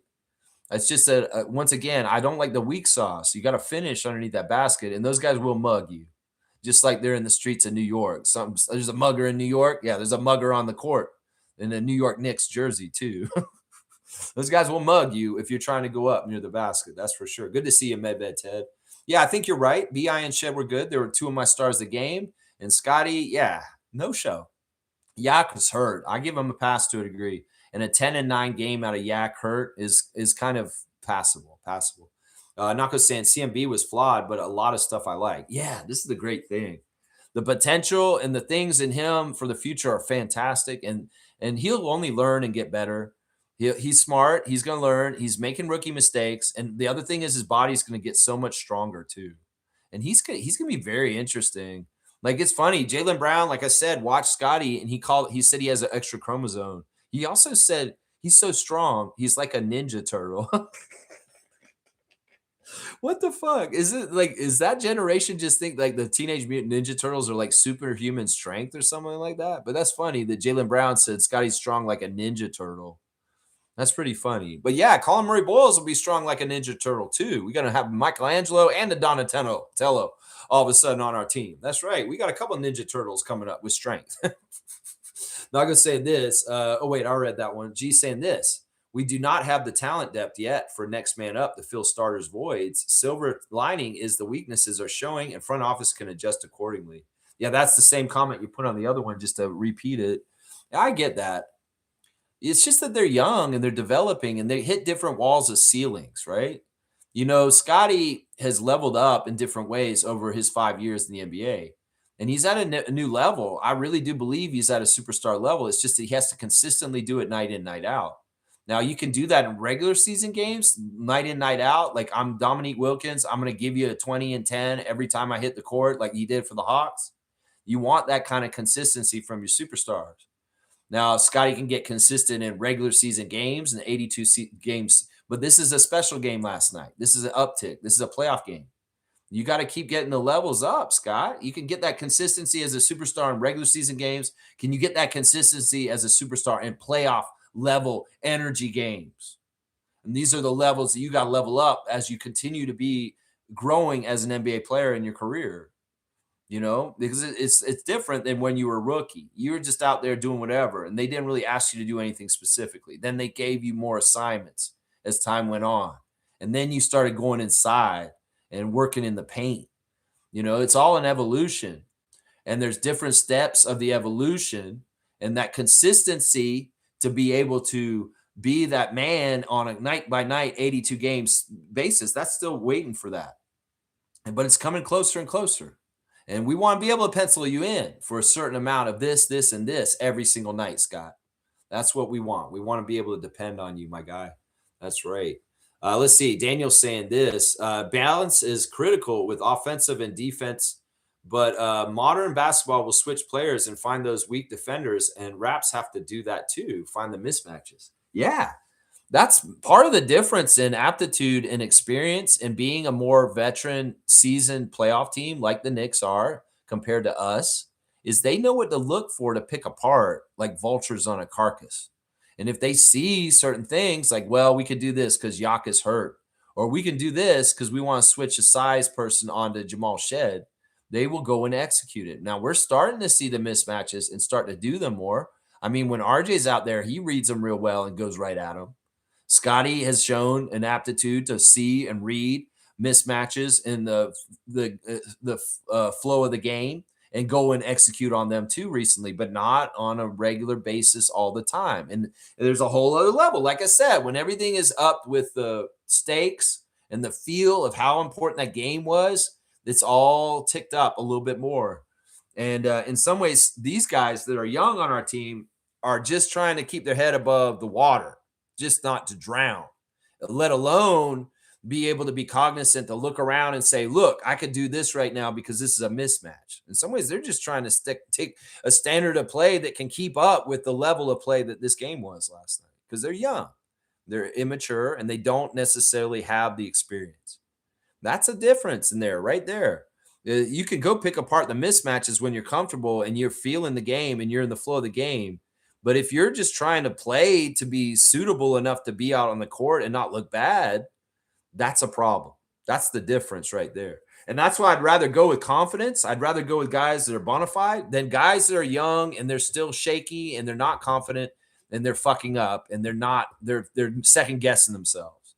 You got to have guys out there that know and they're going to do what they're going to do and they're confident in what they're doing. And that's something we lacked in this game last night in some ways. Not enough people out there confident like they were on the other side, for sure. Superfan Mo saying, ugly, ugly game, embarrassing. I tried Jalen Brunson's show. First quarter was good, but man, yeah, he got almost all their points. It was like he had 20 of their 28 points to start, right? It was crazy, man. Yeah, I'll go look at their side for a second, real quick. Brunson was their best player, 35 points in 39 minutes, 13 and 19 from the field, 6 and 9 from three, 3 of 5 at the free throw line, 3 rebounds, 4 assists, 3 turnovers, 1 block, a +4. Yeah. Josh Hart chipped in a 21, a quiet 21, honestly. I didn't even realize he had 21 until the end of the game. But he's just scrappy. He's out there doing stuff. In some ways, he's really good at reading the mismatches and picking people apart and playing very cerebrally as a veteran player, a player that's played on this team for a while, and he understands his role. And he just, it's like a fish in the water. You swim in the water. He knows what to do. It's natural. It's natural for him. So, yeah, it's funny that we did the whole Hack a Mitchell thing for a little while at the end of the first half. That was so crazy. I was like, wait, you're giving Yak like weird fouls on purpose? Yeah, Hack a Mitchell, because he has that weird spin that goes off to the right, and he did miss them like crazy. But this is the thing. The Knicks are using that to get more points, and you saw it. Like, I'll go ahead and hack Mitchell, put him on the line. We're so good at offensive rebounding, and he shoots so bad that he'll go crazy. We'll get the offensive rebound, and all of a sudden we'll throw it out to Brunson. He'll make a 3, and he can make the first free throw, miss the second one, and that's a 4-point play on that play all of a sudden, because we couldn't clean up the boards off of free throw misses. That's messed up. Mitchell Robinson just grabbed the board, his own board, and then turn around and give it to Jalen Brunson. He's bombing a 3, and he's money for that. Yeah, that's an interesting strategy that the Knicks are using. Is Robinson, go ahead, put him on the line. We'll just get the offensive rebound. We'll kick it out and get a 3. It is crazy, man. But yeah, kudos to the Knicks as far as like you played a better game and you won. If we had been a better team, we could have won. I would say we're the better team, but y'all were the better team last night, and that sucks. Team stats, they shot 53%. We shot 43%. We actually got 10 more field goal attempts than them, but made 3 less shots than them. So that's a big problem right there. We're missing too many shots. The team that misses more shots usually loses. And that's why the Raptors need to make their shots. 16 threes for them. We only got 11. We could have made more of them. Some of them wide open, but they just didn't make them. 29% from the 3. That's no good. This is your department, Grady. And in some ways, that percentage needs to be higher because of you. Free throws. Once again, as Zach Cram said, the Knicks got 10 more free throw attempts than us, and we're doing something wrong. No, we're not. Josh Tibbins an asshole, and he doesn't want to give us any free throws. That's what it is right there. And there were a couple moments in the game last night where the refs really showed just how biased they are against the Raptors. And Knicks fans, you know you can see it. Don't kid yourself. You see how they're fucking helping y'all. Seriously, come on now. And then rebounds. They out-rebounded us plus 11. That was a stat that we probably should have won if we were going to win the game last night. But alas, the Knicks are a very good offensive rebounding team, and they kill us on the offensive rebounds. Assists, 28 assists. Darko was happy with the assists and the passing of the Raptors. He said that wasn't a problem. We're getting each other involved. 28-14, a 2-to-1 assist-to-turnover ratio. The Knicks were 19-14, so we beat them in that category at least. They had 7 blocks. That's crazy. Now, a lot of that was guys coming in the lane and just being mismatched size-wise and just getting blocked by like OG or Mitchell, stuff like that. Fast break points. We did get 19 fast break points. At the third quarter, it felt like the game was wide open all of a sudden. Like the Knicks weren't tightening things up so much, and it wasn't so half court. There was literally like a fast break period in the third quarter where we flourished, and the game was up tempo, and the spacing was way more wide open, and things were going really well at that time. I wish that had happened more in the second half. We may have gotten further in trying to win. So, yeah, when the court was wide open in the third quarter, that was interesting when that was happening. Let's see. Points in the paint. We outscored them by 2 there. But, yeah, fouls. We got 3 more fouls called on us than the Knicks. It's just – I don't even see why Josh Tiven had to even do all that shady shit at the end of the game. The Knicks were probably going to win, but they really wanted to make sure and put that nail in the coffin on us. in this NBA Cup. They really, really did, man. Daniel's saying this. I really appreciate Shed, but can Raps get a 6'4" point guard so I don't have to see Shed try to get to the rim against trees? This is always something that I would joke about with Fred, too. It's like the land of the giants is what I call it, Daniel. When the little guy goes into the land of the giants, it's not always good. I don't like those kind of drives. That's part of the thing that, like, when I scout college players and their little guards, then they have layups and they do a lot of their offense near the basket and getting quick layups. I said, that's not going to work in the NBA. They won't be able to do that kind of offense in the NBA. If you're not a good shooter outside as a point guard and you rely on driving and trying to make athletic moves to basket, this is part of the reason why I wasn't high on Elijah. You're not going to be able to do this in the NBA because it's already proven, like with Shed, it was proven with Fred a lot that he is not good at finishing near the basket because they will just block him. And Chucky, same thing. Elijah Martin, he's found that in 905 to an extent. That going inside with his strength and his broad shoulders is not an easy basket, and it's hard at G League. Hell, it's 10 times harder in the NBA. So yeah, these little guys that go into the land of the giants, I don't like that exactly. And in some ways, they can't. And Emmanuel's susceptible to it too. In some ways, these guys can't be premeditating going to the basket like that. They're going to pass out because everybody will play them for the pass after a while. So they do have to go earnestly, like they're going to the basket. But I'd much rather them pass out every single time than try and lay up over a center that's just going to block them. It's just, yeah, I totally hear you on this, Daniel. I hear you on this. And that's why I say you want tall players on your team. It's still basketball. And when you're taller, you have an advantage. Good game saying this. The commentator said best defensive team in the East Cup, Raptors, versus best offensive team in the Knicks. Not sure how accurate that is, but goes to show the trade RJ people for a defender, we need offense. You know, that was statistically true, but that was during our win streak when we played those 4 games and went 4-0 in the Cup early rounds, and RJ was available for those games too. So, yeah, statistically, we were the best defensive team in the NBA Cup, but we aren't at this point because everything's kind of fallen apart in the last 6 games. So that's the truth right there. That's the truth right there. Stargate is here. Good to see Stargate. He had some good opinions on the Discord last night that I agree with. And let's see if he's going to be reminiscing on them here. He's saying, good morning, Raptor Freak family. I already stated my perspective on Discord. So I'm going to just sit back and hear what everyone else's thoughts are. You want me to go look at it? I'll go say it. I'm going to read what Discord comment that Stargate made last night. I think he's exactly right. So this is what he said at 2:30 in the morning last night. I don't care what anyone says. Not getting calls like this has both a psychological as well as a physical effect. Players can get injured this way. If opponents believe they can take certain liberties with how physical they can be with us, like the Knicks were, it can cause unnecessary injury to our players. So the whole notion of just play through it doesn't cut it when it comes to causing injury to players. That being said, teams are scouting us and opposing coaches have figured out Darko's system, both defensively and offensively. Adjustments have to be made. Scotty, Oshai, Jacoby, Colin, and Jamal are all very good defenders. No way we are this bad on defense. And we can't just keep chalking it up to lack of effort or lack of effort every time. It's easy to blame the players. Well, fatigue was definitely a factor in some of the games last week.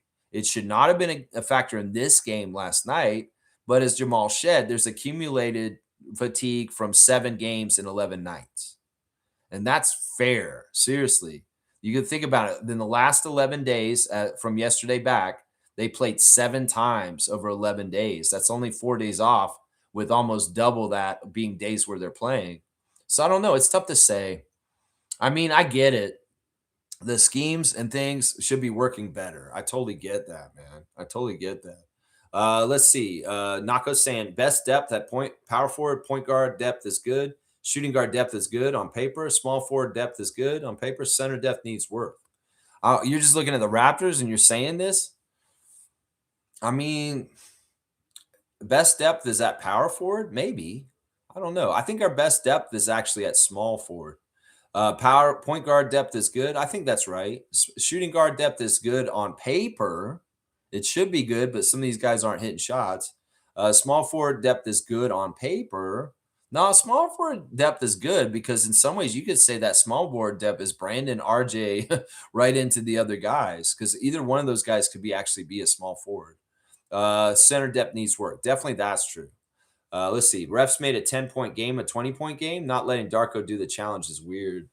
It's because he waited too long, but that was weird. It was a little bit of a power trip. But you know what? At that time, Gerald, I said that's a blessing in disguise because Darko would have missed that. He would have lost that challenge. That challenge was in the first quarter. And Josh Tiven is not trying to help us. And if it's ambiguously even a foul, they're going to just say that they were right.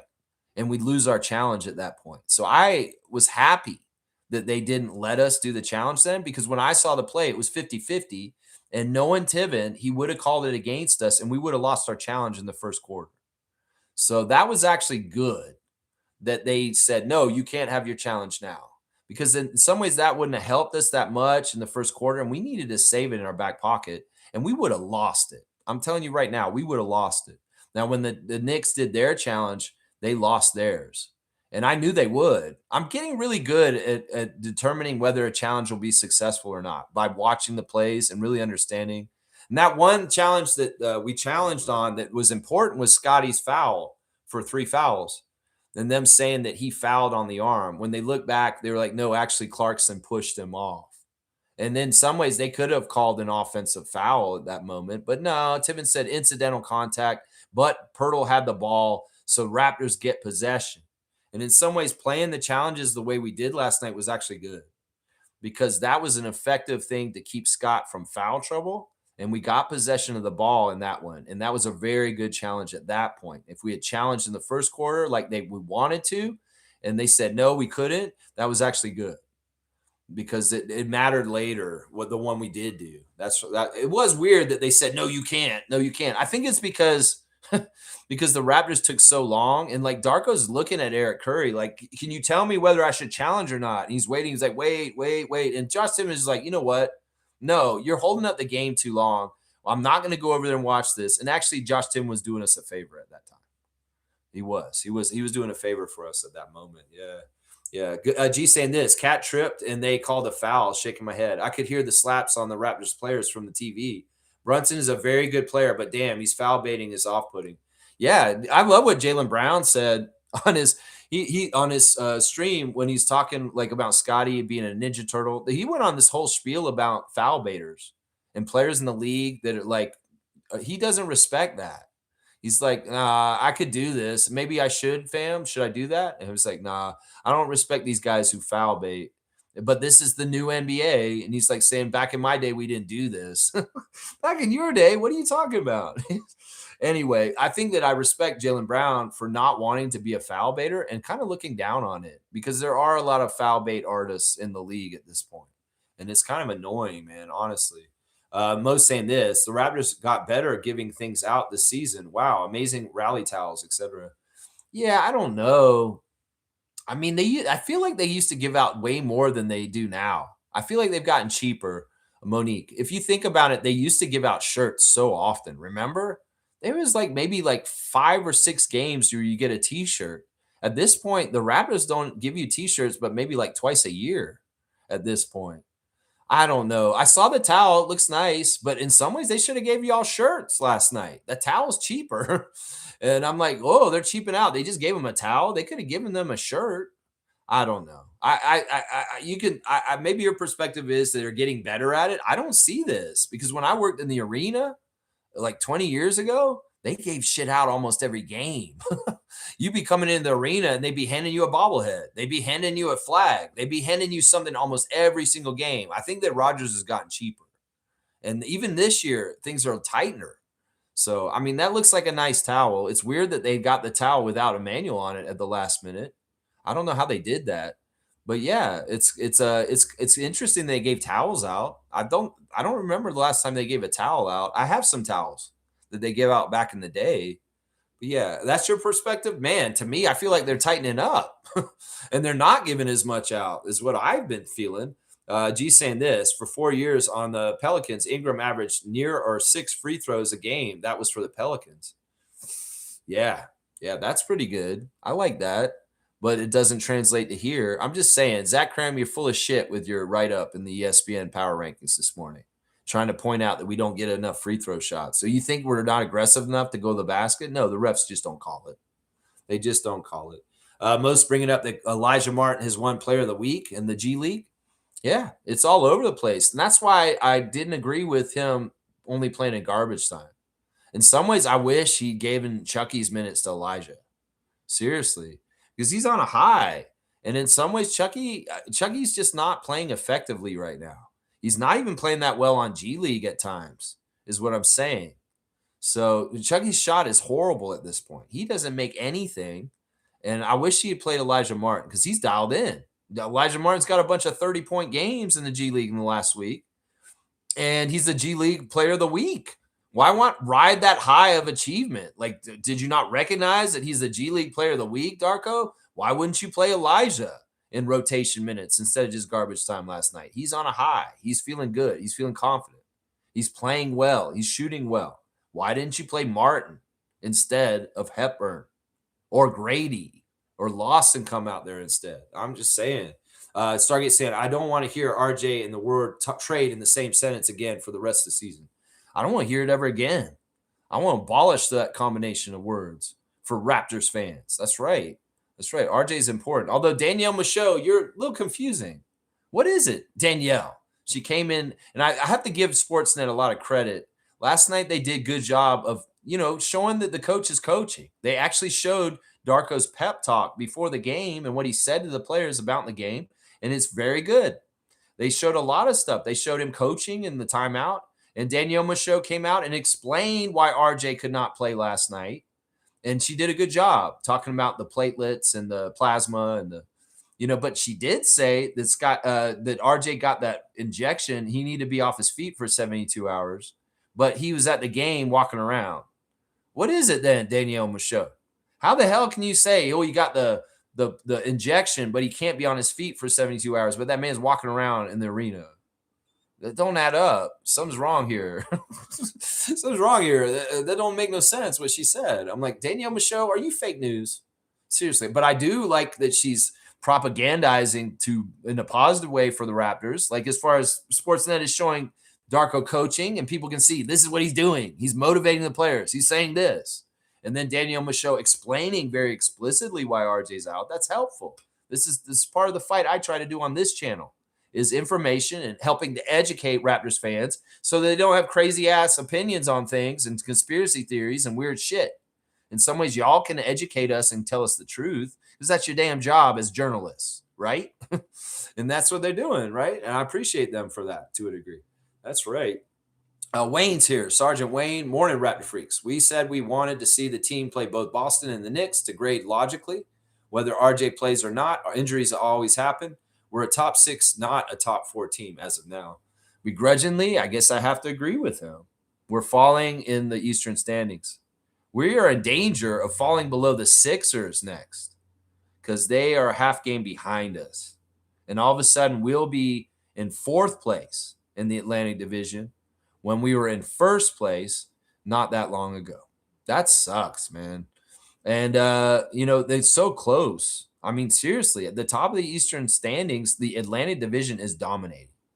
The Boston Celtics, the New York Knicks, the Toronto Raptors, and the Philadelphia 76ers are all bona fide playoff teams right now in the brackets. We're not playing teams. None of us 4.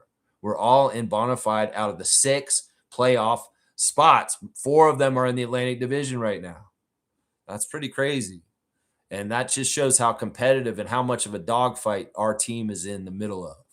So, yeah, we got to really take care of business. We need to beat Norman and the Heat on Monday because if we don't watch out, we're going to be in 4th place just above the Brooklyn Nets in our division when we were 1st just 2 weeks ago. And that sucks. I don't want to see that at all, man. I do not. Jimmy's saying this. I just hope we get healthy and get back to our ways ASAP. Yeah, for sure. For sure. I'm totally with you on this. In some ways, this has been a bad stretch of the season, too, especially for having injuries. That's been a part of it. Neil's here. Good to see Blackhawk. I would rather rest Jakob He can't get better until he's 100%. We can partner Mobo with Scotty and CMB with Mamu to have size. If we're going to lose, then rest. Jakob, he will be good for the end of the season. Oh, he's got 5 days off now. They don't play again until Monday. So, yeah, today, tomorrow, Friday, Saturday, Sunday, all off. So these guys need this reset. And they better be ready down in South Beach when they go against the Heat on Monday. That's what I say right there. We need to end this losing streak. That's right. Randolph saying this, Lex, we are playing in a league with the best basketball players in the world. Most teams are built better than us. We are wounded. Opponents are stronger. We need all hands on deck to compete. I don't know if most teams are built better than us. I think that's unfair to say. I'd say we're one of the better built teams in the league. It's just that we're hurt. And, we're built better than the Wizards. We're built better than the Hornets. We're built better than a lot of teams in this league. I wouldn't say that we're one of the worst built teams or something like that. That seems mean. That seems mean. I don't know. Let's see. Wayne saying this. I'm off Oshai. Too mild for me. Defensive player must do hard fouls if you're going to foul, not touching like a child. I apologize to James on Grady. He's obviously not using his time off wisely. Yeah. I don't know what's going on with Grady. Oshai, I feel like he's going to be a mix of no offense and some. And he's no offense last night, but the defense was there. And he's chasing a lot of important people around. And he had some amazing blocks last night. Like when Oshai blocked early in the game, I was like, wow, that's the kind of stuff I love to see. I think he blocked Cat, right? He blocked Cat in the beginning of the game, and that was really cool play right there. Stargate saying this, there's nobody on our team that does and can do what RJ does for our team. Nobody. Closest thing is Scotty, but not the way RJ does it. Yeah, I agree with that. I agree with that right there. Blackhawks saying, I don't care about playoff or NBA Cup. The most important thing right now is playing for our identity. Nothing else matters until that is solid, regardless of who touches the floor. It's too bad that this downturn happened after our great run through the group play. And this is not the same team as the group play part. That's part of maybe the argument that Jack Armstrong's made, that this thing stretched out too long, that if you're going to do one of these tournaments, you should have them all in a row so that you're kind of going through it. Because this time in between, well, our team fell apart in the week before, after our last group play into the knockout round. So, I mean, I think Jack Armstrong's got a point that this tournament is stretched out over too much time, and maybe mixing the games with regular season games that aren't counting in the tournament is confusing and kind of messes with the players to an extent. Maybe that's part of the weird experiment and design that the NBA made this thing for, is let's fuck with the teams. Let's make them play team games that are more important within games that aren't as important and see how they respond. Let's see who's serious. Let's see who has different gears that they switch into depending on what night it is, let's see. Stargate saying, yes, at Infamous, we didn't have a full team and we have half a yak, if that much. Half a yak. That's kind of funny. MJ saying, I'm with Lex. On to the next games and let's learn from this experience. I'm hoping front office will see the gaps and act accordingly. Yeah. And this is just a journey. And in some ways, we're on a downswing in the journey. And every team's going to have a downswing at some point during the season. The Knicks had a downswing at the very beginning of the season. They lost more than they won at the beginning, and Knicks fans were in their own feelings. The Celtics were a 500 team for their first 14 games. So there's a lot of sussing out and things.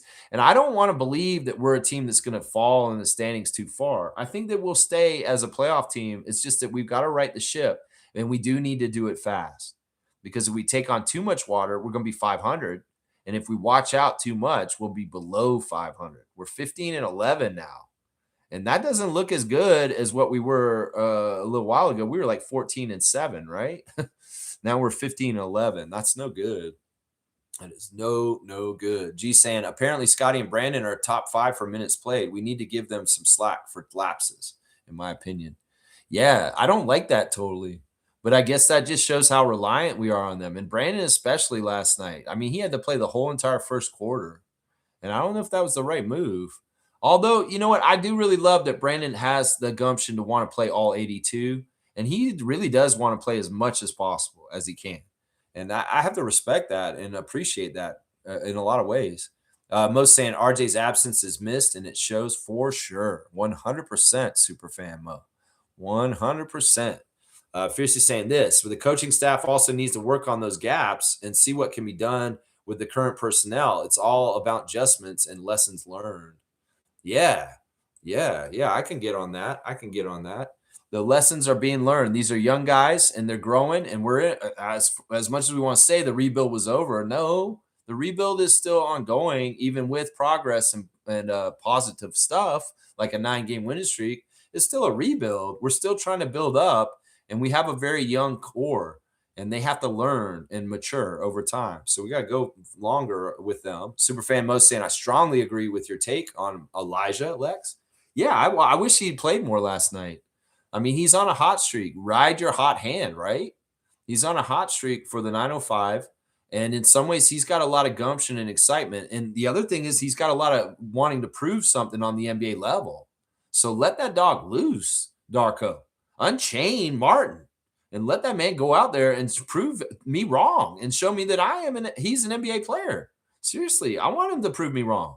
And you can't let him prove me wrong if he's not going to get out there and play meaningful minutes. So do that. Seriously, I'm all about that. Cream saying, I think Darko knows if he puts AJ Lawson in, it would be the demise of either Oshai or Grady. That might be true. That might actually be true. Because honestly, ask yourself right now, is there anything that Grady Dick does better than AJ Lawson right now? No. And the three-point shooting would be the easiest one to say, but no, AJ's hitting his three way better than Grady. Way, way better than Grady. Yeah. So I'm like saying is like, look, AJ's way cheaper than Grady.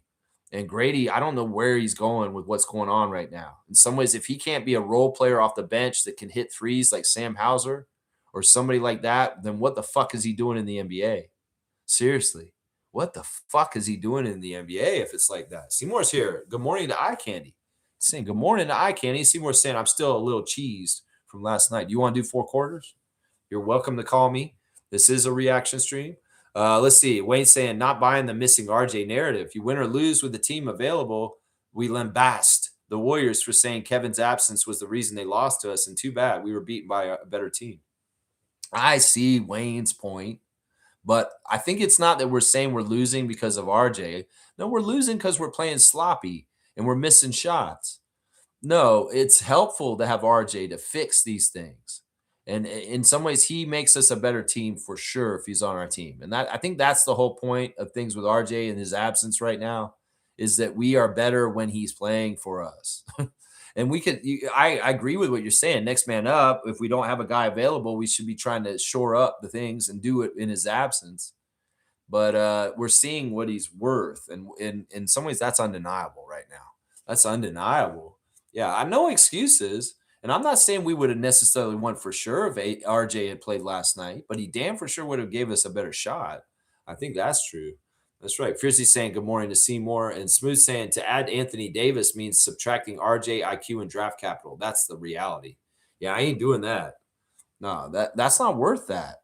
Seriously, we're already having a problem with those two guys missing the game last night. Well, get used to missing somebody all the time with it, Davis if he's on our team. Seriously, we don't want to do that. Fiercely saying, Lex, I'm giving Chucky a pass. Yesterday's game was high pressure and significant. Colin Murray Boyle's first regular season game was meh, but he adjusted on the following ones. I still believe in Chucky. Yeah, I want to believe in Chucky too. I'm just saying that man, in some ways, he's trying too hard to get his first point. Stop shooting threes. Try and go inside or take a mid-range or something. Or once again, maybe you don't fit in the NBA to be able to play because you're not going to be able to score in the NBA. And if you're not a top-notch point guard like Marquise Noel, who can get a high assist-to-turnover ratio and steals, you got to get those steals. You got to get that defense, and you got to be a point guard with a high assist-to-turnover ratio. In some ways, the three-point shooting and making points yourself is all third option. Defense, point guard, and then making threes. But yeah, the threes are essential if you want to be an NBA player too. Yeah, I don't know. He's a second-round pick. There's no guarantees. He's not even a second-round pick. He's undrafted. There's no guarantees for this guy at all. You can give him a pass. The bright lights at MSG blinded him in this first game, and the pressure of the game last night stopped him from being effective because he wasn't effective last night. And that's too bad because I wanted him to be. Yeah. Monique is right. AD trade is foolish. Listen to your super fan. That's right. Reggie's saying this. Look, the Raptors are still a developing team. They have to go through it. They were never as good as their win streak, and they're not as bad as their losing streak. They're a 43 and 46 win team, in my opinion. That's with a healthy squad. I would say they're a little bit better than that, but we'll just have to see how it plays out. I think that the team, in some ways, we're talking about what I want to talk about tomorrow. But maybe I'll just table this. I want to save my opinions on what kind of team we really actually are this year for tomorrow, because that's my subject for tomorrow. Is what team are we really, the losing or the winning team? And in some ways, I have some opinions on this. I'm going to save them for tomorrow, just so I have a stream tomorrow. You know what I'm saying? Wayne's saying this: AD's narrative is nonsense, not worth my limited 1.140.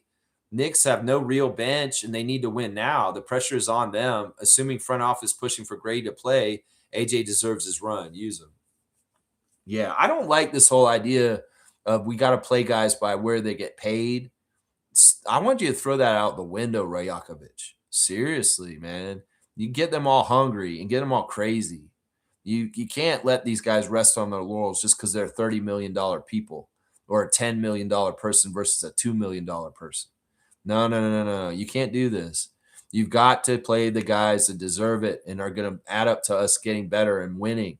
And if it's because there's long-term development, well, these guys are floundering. And in some ways, they're backtracking on some of their development, some of these guys. And that's no good. That is no good at all. That's right. G saying this may be silly, but maybe Lawson isn't being played as much, so teams don't ask for him in trade packages. Limit his value for now. It could also be that two ways can only play a certain amount of games. Yeah, I mean, that sounds the most logical out of what you just said there. But I don't think it's because of teams don't ask for him in trades. That seems silly.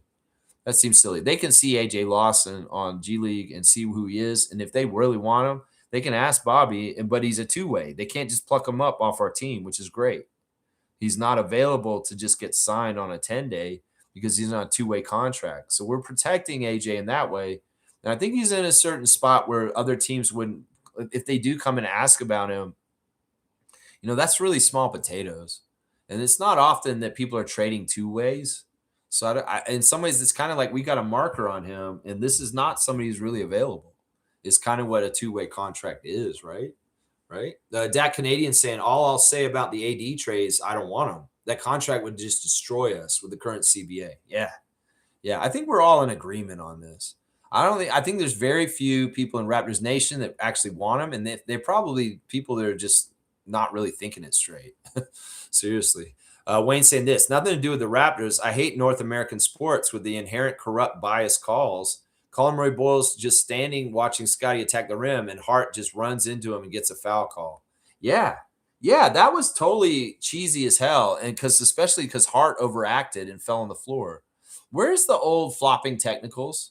Like, seriously, you guys were charging these players with technical fouls for flopping, and you're assessing them later. I'd love to hear in the next couple of days that the NBA officials went back and watched that play and said, oh, no, Hart just flopped. $1,000 fine. Why? Where's that? Seriously, that was happening a lot last year. Maybe the Players Association got pissed, and they're like, you can't be giving us technicals after the fact, like 2 days later. Like, what is this? You're taking money out of our pockets. No, we're going to get the lawyers. We're calling you. You can't do this anymore. I don't know. They haven't talked about the flopping technicals that they were giving like a day or two after the games. I haven't heard anybody getting assessed with these technicals. Maybe the Players Association said enough of that. We're not allowing you to do this anymore because that's money out of our wallets. And you guys are doing it in weird, shady ways. And we don't want to have to pay $1,000 just out of the blue just because you guys went back and you said, oh, you flopped on this play. I don't know. If they do that still, they need to give $1,000 flopping fine to Josh Hart for that play that we're talking about. Yeah. Kaloy saying this: we're seeing a young team going through adversity. Scotty will learn to be effective on offense when no one else is making the shots. I hope so. We need him to kind of read the court, not just for the place to pass or the no look and stuff like that. He needs to read the floor for what is needed as the leader in those moments. He's a great floor leader, is reading the floor for passing, but he needs to read the floor for the game and the flow and what we need to do to win and get more on that kind of tip of reading the game. Because he's great at seeing people and doing no looks and getting these passes here and there. But that other side of things, Scott, start looking at the floor that way more too. I know you're starting to notice mismatches more. You're starting to notice them more this year. Keep going in that direction. That is the right way to go. That's right. Let's see. Kaloy saying Grady has to sharpen up. He won't have a place in this league if he continues this way. I want more minutes to the two-way guys. I know. This is exactly right. This dude could be finding himself out of the league very fast. I don't know if he has trade value right now. Could we trade him somewhere? And like, would somebody want anything for him? I don't know. In some ways, I hope that he's not trying to play shitty just to get out of Toronto. I think he loved being here. He said that a lot. So I don't understand it, man. I don't understand it. Mr. Quasimodo's back. Good to see you, man. Keep the starting five for longer minutes and cycle Shed, Battle, and CMB like clockwork. That's an interesting idea. Yeah, have an 8-man rotation, and you're just going to keep guys that are really good. Mamu could be in that rotation, maybe. Battle over Dick, I'd agree with this for sure. He's definitely been better than Grady this year. Kaloy saying this, Grady deciding to drive against OG twice. Why not take a floater or just shoot from outside? Grady floundering here. Yeah, what are you doing? OG. You played with him in your rookie year. You know who OG Anunoby is. And I'm sure there maybe was some shit talk there. But, in some ways that shows a respect that the Knicks have for Grady Dick, that they're going to put OG Anunoby on him. But also at the same time, OG's taking you to school, Grady, at the other end, like taking you to school, going at you, and you can't do jack shit. And then at the other end, OG's locking you up. You got OG-itis. Oh, man. In some ways, that's a tough battle right there for Grady. That's right. Slugged easy. Grady Dick, Raptors' career is on par so far with Joey Graham. He's not off. He's not off. About the same contributions and things. And, man, that really shows a longtime Raptors fan that can make the comparison with Joey Graham. Yeah, Slugged easy. You tell me a lot about your long time with this team right there. That's right. Joey Graham, next year will be on 4 years with the Raptors. He doesn't deserve another contract and will be signed to another team afterwards. Would we be upset if we let go of the project Grady Dick is, and then he goes to another team and all of a sudden he flourishes? Yeah, maybe. Maybe be like, what the fuck, Grady? But do you think this is what's going to happen? I don't think he has. His chances of making it in this league long-term are not very good right now. Part of the problem, I said it the other day, is his metabolism's too high, and the sport of basketball burns so many calories, he's not able to put enough weight and muscle on him and throughout the whole entire season. We could talk about Siakam for this. Pascal, a couple years ago, could not keep muscle on him because he burns calories so much from playing, and it's just so hard to keep muscle and weight in the NBA lifestyle. You have to eat like crazy, and you have to work out like crazy, and in some ways, it's weird for your body. And Grady's body naturally is slender and skinny like mine. And I know for myself that I didn't start filling out my waistline. I really haven't totally, even at 50 at this point. I didn't start filling out till my 40s. And Grady ain't going to be able to play in his 40s at that point with his physicality. So it's a body type thing where you fill out and your metabolism, it's just not going to work, Grady, because you're just a guppy. You're a skinny dude. And in some ways, you're lightweight. And in some ways, this is a heavyweight league. And that's a problem right there. That's a problem right there, man. I don't know. I would be willing to let Grady go. But if he shows up and he has some crazy-ass career after us where he's like all of a sudden like Sam Hauser, I would be pissed off. And I'd be like, where the fuck was this when you were on Toronto, bro? Seriously. I would take that risk, though. And in some ways, if we're looking at the whole race between the guard forwards, Walter is better than Dick. Battle is better than Dick. Oshai is better than Dick. That's the way I'm looking at it right now in some ways. G saying Will Lose said something that I think is true. When they start losing, they stop trusting each other. There is some truth to that because I've seen people freezing out, and there was a period of time where we went down in assists and nobody was trying to pass, and there was way too much isolating. Yeah, they can't do that. In some ways, the team leaders got to reassess that this is where we are and what we do. Darko needs to do it, And he needs to start benching people that are being selfish, even if they are key component players for us. He needs to send messages to people to get them to play right, whether it's trying harder because their not effort isn't as good on rebound or whatever, or it's they're not passing the ball around and sharing the ball enough. There are ways to get these guys and reward system. That's what we need to do right here. That's right. Let's see. Kaloy's saying those empty possessions in the second sucked the life out of the team. They could not get it back. It's just so stupid. They work so hard and they get an open shot. They work the ball around and that person misses the shot. It's deflating, especially against the Knicks defense. They're so tough to beat, and you finally beat it, and then the guy misses the shot, and they should have made it. There was a lot of that in the second quarter, a lot of that, and it sucked. Reggie's saying this. No, there's no conspiracy, guys. Come on. There is. There is. They don't want the Raptors to be a top team. They don't want to promote us. They don't want us in Vegas. They damn for sure is a conspiracy, man. There's some script writing by Adam Silver, just like he's Vince McMahon. He tries to get the main events that he wants. And in some ways, you have to be above and beyond and that much better. And the Raptors guys are not serious enough to know this. In some ways, our best teams, like our championship team, like some of our teams that we've had that have been successful, DeMar and Kyle, these guys knew that they had a lot against them and they were overcoming it. And our guys need to realize that's still true and that they need to meet the challenge and overcome it. Because these young guys, maybe they're naive to this. They're like, oh, I'm just playing in the NBA. No, this is how hard it is. Because not only are you playing the Knicks, they have more experience. The referees are not going to help you. And you have to beat them too. And they did a good job of beating the refs and the other team during the 9-game win streak. There was a lot of games where they were trying to fuck up our win streak and make us lose, and we overcame it still. So it sucks, man. It's tough. It's tough, man. And it's not even a conspiracy theory. It's writing narratives. It's an entertainment company. It's not necessarily a straight up sporting company. It's like sports entertainment, like WWE. And in some ways, they want to shape the league. Terrence Ross said this straight up on his stream. It's not a conspiracy theory. Well, Terrence Ross, former Raptor, 2-time dunk champion, said it straight up on his stream to me one day. That the NBA does try and force storylines and wants certain teams to be certain places and doesn't want certain teams in certain places. Terrence Ross, who played in the league, saw it from the inside, retired now, said it straight up on his channel one day on Twitch that the NBA is manipulating things. He said it. He let the cat out of the bag as somebody who was a part of it. He knows. That's right. Yeah. They're on a progression and they have to go through it. Yep. Yep. That's part of learning it, though. It's like, look, the obstacle is going to be different for different teams. The Knicks have an easier path than us. The Lakers have an easier path than us. The Celtics have an easier path than us. We have to go through the harder path.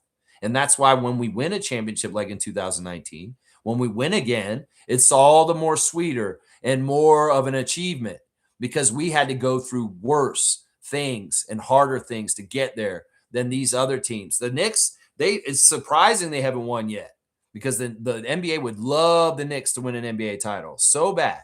And they have not won in my lifetime. And I'm 50 years old. I'm just saying. Kaloy's saying, yeah, take this long break to regroup and everything gets fixed when you win. Hopefully they can win. I was hoping they could win last night, and that would make a lot of things better and a lot of prestige going to Vegas and all that, Smooth saying New York, Boston have good teams and winning cultures embedded in those teams. Yeah, and a lot of help from the league. A lot of help, man. And a lot of it is with people like Austin Reeves getting extra calls, shit like that, Jalen Brunson. It's the same thing, man. Chloe saying this. New York has been contenders for years, and if they fail now, they will be torn apart. Boston has that championship culture. The Raps are still developing. Yeah, but in some ways, I mean, I get what you're saying. The timeline for New York is tough. We'll just have to see. Hopefully they get torn apart. That's exactly what I want to see. Shaq Lindsay saying this. I'm not questioning our starting lineup. It's our bench. Okay, our team is young, but I just want to see progress, even if we lose, especially from third-year player like Grady. Unlike you, I was wrong about. Yeah. I mean, I didn't want to be right about it, and I determined that I was wrong, but now I feel like I might be right at this point, and that sucks, man. I didn't want to be right about this. Yeah, the starting lineup's been pretty good. It's just that I want Darko to be more on pulse of the team and understanding this guy's on a high, this guy isn't, and I need to ride this guy right now. And he can't just have a blanketed hierarchy of rotation that is like, okay, this guy, these 5 starters, and then this guy first off the bench, Shed, Mamu, Jacoby, Grady. No, flip the script. And if Jamison Battle's doing really good in practice, put him in first. Or if AJ Lawson is excelling from two-way in 905, put him in. Like, flip the script. The best teams in the history of the NBA did not have a set rotation off the bench. They had the set starters, but they put in guys and they would feed the hot hand off the bench. They would go for a specialist for a certain specific situation because they needed this guy for this. That's the stuff that I want to see Darko doing more as a technician, as a coach, is especially fitting each game for the personnel and the rotation and being ahead of the curve so that you show a success in the moment immediately when these things are happening and you're adjusting and we are having good things happen. Because in some ways you're putting out ineffective lineups all of a sudden. There was a period of time during the win streak where I was like, man, he's just cooking with his rotations and the different combinations. And maybe RJ was a big part of that. But now there's we're getting bench dud teams that are killing us for the game. And that's no good. We got to fix that, man. We got to fix that. That's right. Chloe saying, as it looks like Chalmers was right, our bench is the issue. Who's Chalmers? I don't even know who that is. Chalmers. Wayne saying this, the most logical criticism of our team is that they don't play ordinary basic basketball. They don't trick or trap opponents and play a dirty IQ game. Doesn't help either when the referees use rules against us. Yeah. This no lies here. Shaq Lindsay saying, Dick, I thought he would be a much better than this. If you remember my comment before the season started, I said I can't wait to see RJ and Dick on the floor. Well, RJ played above exception, and Grady, not so much. That's fair. I think that RJ's gone above and beyond what was expected of him this season, and he really improved himself from last year. And kudos to him. Fiercely saying, just watch as Lex will do a classic card or straight goods on Canadian goods. Milbester will pop up in 1, 2, 3 right at the end. Yeah, it might be. I mean, I'm 2 hours in. I did start late, so it is a little bit later in the day, too. Chloe saying, if Shed was 6'4", he would have been a top 1 pick and would have been dubbed a generational player. I don't know if that's tall enough. Maybe if he was 6'6". 6'4" is short for a point guard at this point, too, man. The league really is taller at all positions. 7'5" at center, 7 foot at power forward, 6'9" at small forward, 6'7" at small a shooting guard, 6'5", 6'6" at point guard. Those are kind of the heights at this point. Back in the day when I started watching when I was a kid, 6 foot for point guard, 6'5" for shooting guard, 6'7" for a small forward. 6'9" for a power forward and 7 foot for a center. It's all gone up. It's all grown and gone up. And that's it right there. Shaq Lindsay saying, remember, I went to the game last night. The excitement that fans were feeling in the first half was unreal until the second half. And damn, complete opposite. The second quarter. Second quarter was horrible, man. And that crowd, I mean, in some ways I hate it because when things start to go bad, it snowballs off the crowd because they shut up. And they can actually add to our team feeling unconfident because they just suck the air out of the building, our own crowd. That's why I say whether they're doing well or not, just cheer them the same way because I don't want to add to their shakiness because the crowd's going oh, man, or oh, and they shut up when we start to fail. And that's exactly the wrong time that they need to be louder then instead of shutting up. That's when they need them the most. That's when I get louder. But often, and it happened in the game I went to on Sunday too with the Celtics. They make that comeback in the third. The crowd gets loud and gets crazy. But as soon as they fuck up on the comeback and the Celtics start coming back, White hits a couple of threes, the crowd shuts the fuck up and abandons them. I hate that. I hate that so much. And it pisses me off. And that's why I say, look, They say that the crowd, you got to get the crowd into it. Like Alvin says in the broadcast, you got to get the crowd into it. Give them something to cheer for. I'm like, bullshit. The crowd should come in and unconditionally cheer for them. And any fans that think, oh, you serve us, Raptors, you have to play a standard to get me to even use my voice. Fuck those fans. Seriously, do your part. Get loud, regardless of what's going on in the game. Because honestly, the absence of what y'all are doing and y'all leaving, pulling the rug out from underneath them all of a sudden because everything went wrong all of a sudden, that just adds 10 times more to the worst problems of it. Seriously. And if we're just steady and unadulterated always the way we are, we can be such a good home crowd for them, undoubtedly. And we get a reputation for that too. That's what my legacy is. I want to do as a Raptors freak. If I can continue to grow the Raptors crowd to be more the better crowd for rooting the team on as time goes on, and they have, trust me, when I first showed up in that building in 1999, when they just built it, nobody knew how to cheer that team right. And there was a learning curve. And this has been decades that I've been working on this.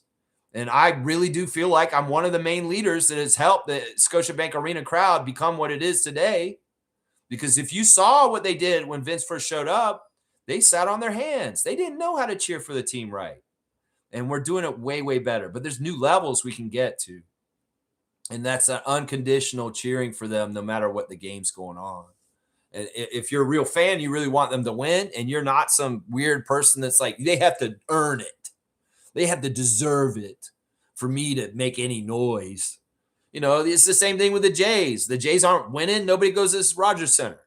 Oh, they have to deserve it. If the Jays are winning, then I'll come buy tickets. These kind of fans in Toronto, there's a lot of these assholes that are like, oh, I'm above it. If they're losing, I don't want any part of it. I'll just shut up. Oh, I might even just leave the game in the middle of the game because they're down by 20 already to the Knicks. Yeah, they're down by 20, honey. I'm a sellout. I don't really care about this team. I'm more in my ego. And yeah, we're leaving. Even though they've shown a proclivity to come back in games and sometimes win these games, you're an asshole who leaves in the second or third quarter just to leave. Yeah, I hate these kind of fans. Let's not be like this. Let's go to the game and be unconditional and cheer for them all throughout the game is what I'm saying, man. Yeah. Shaq's saying the cute little kid got more highlights than we did. That kid was awesome. Let's just say that. I'm going to go to the Instagram real quick because he's on there.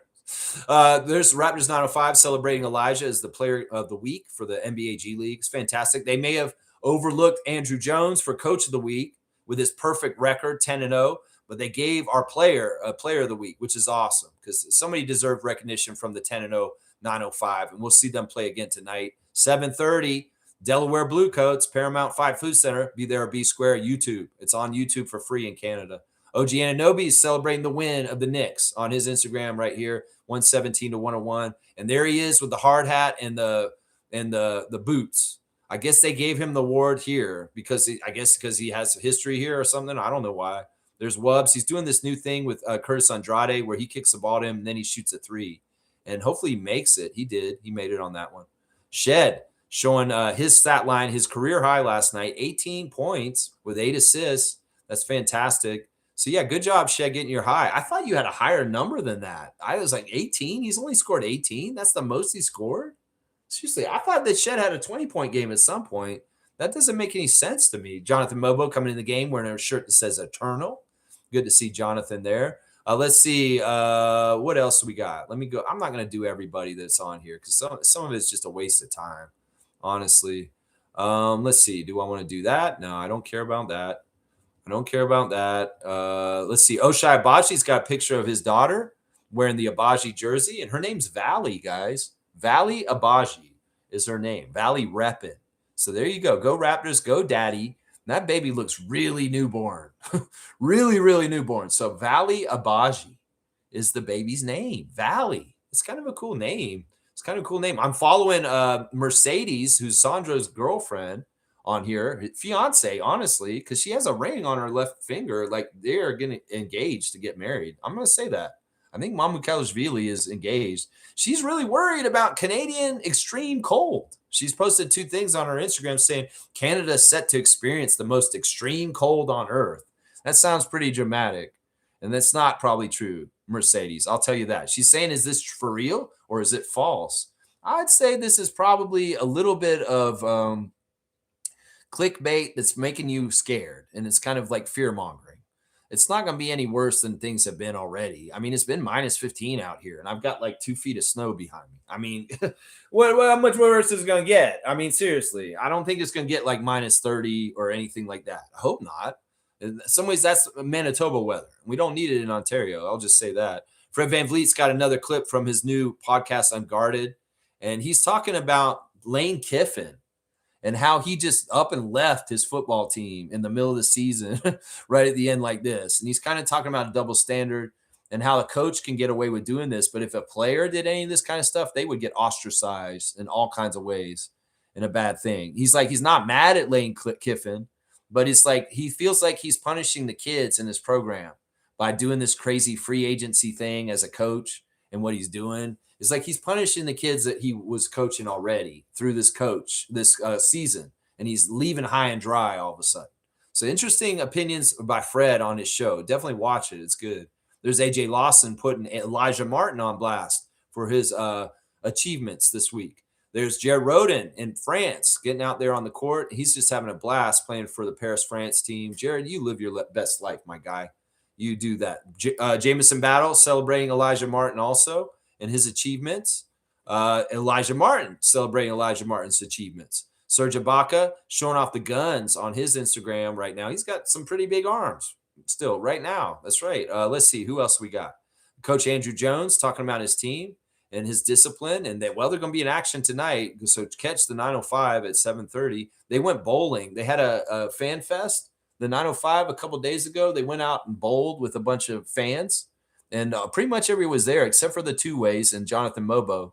But Degenhardt, Bediako, Hogart, Jarkel, Tyreek Key, Juju Reese, all those guys went bowling with 905 fans on, I think, Sunday or Monday, just a couple days ago.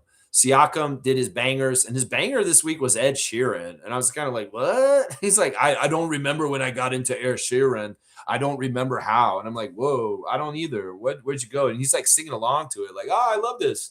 I'm like, okay, he's an Ed Sheeran fan. Garrett Temple is posting something weird about identity or something like that. I don't know. Garrett's very political, and he's posted a lot of crazy stuff recently. Also, real quick, this is interesting. They have the ability to become an intern for the Scarborough Shooting Stars. Like, this is available to someone. Like, they have an intern program. If you want to become an intern for the CBL, you can become an intern for the Scarborough Shooting Stars. All right, that's the Instagram stories. That's a lot there. That's it.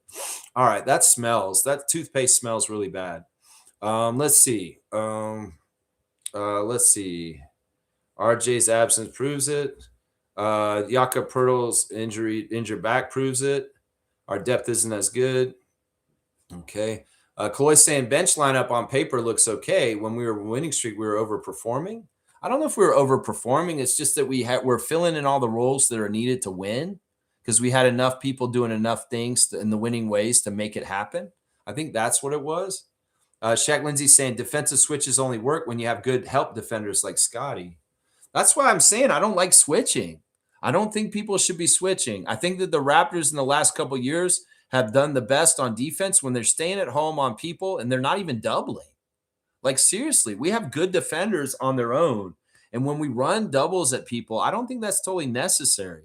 I think that we should play people straight up more often. And we should keep our guys on who they're supposed to be guarding and get through the picks so that the mismatches don't get switched to. I think that's part of what we need to do.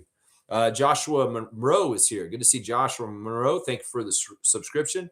The team has to make some changes to their play style. Who will be playing more minutes or decide altogether who isn't getting anything done and trade them? They have a lot of things they need to do.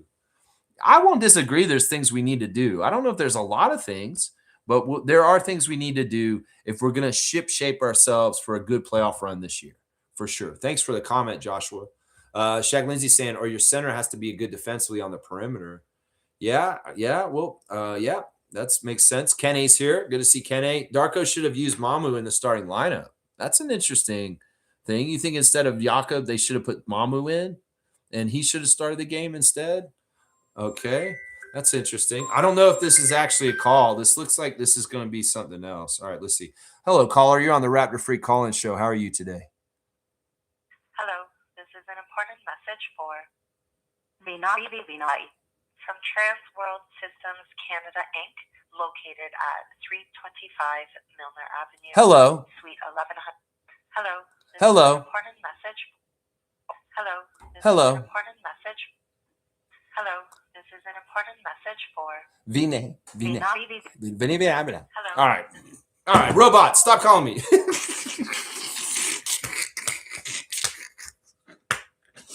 Guys, there's this company in Canada called Unico. Unico is a company that imports different kinds of vegetables and stuff like in jars to Canada.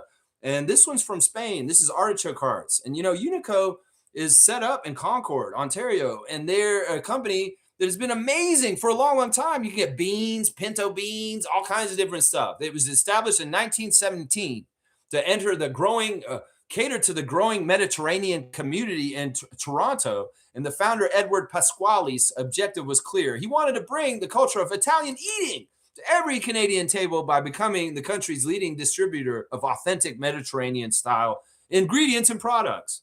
And after 2 generations of Pasquale family ownership, Unico passed through 3 successive corporate ownerships. And in 1997, Unico again became a family-managed business when Sunbright Foods purchased the company. So there you go. Unico, Canadian company importing Mediterranean foods from places like Spain and Italy. And this is artichoke hearts. And I love to eat artichoke hearts. I hope you do too. So if you want to buy straight goods on Canadian goods and you want Mediterranean flavor, Unico is your label. That's right. Y'all know Unico. I'm sure a bunch of y'all already get Unico products. That's right. Let's go. Hell no, AD. No AD. That's right. Chriscom's here. Good to see Chriscom. Damn, we look like shit. I have to agree with you that we got to accept the Raps aren't a top 4 team. That being said, this is the best start since the chip season. I don't know if they're exactly not a top 4 team once we get our moves done. That we could do something crazy that's another needle pusher, and all of a sudden it pushes us right back up to the top. I don't know. We got to let Bobby cook. And maybe Bobby can cook, Chriscom, in a way that we actually are going to still be a top 4 team. Right now we're a top 6 team in my eyes, but we could be back at top 4 very, very soon. Let's not count it out. There's still a lot of season to go. That's right. Grady needs to step up. If he did, we'd be able to handle no RJ better. Yeah. Yeah. In some ways, he should be doing some of the stuff that RJ is supposed to be doing for us, but he can't. He's ineffective.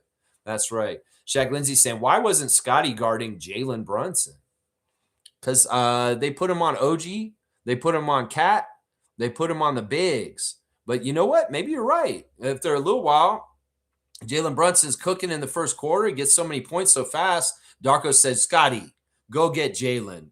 Maybe that should have been right. I like that idea. I like that idea right there. Wayne's saying this, Jack Armstrong's point is nonsense and lazy thinking. European football teams play various different competitions during a season. There's domestic games mixed with regional international games.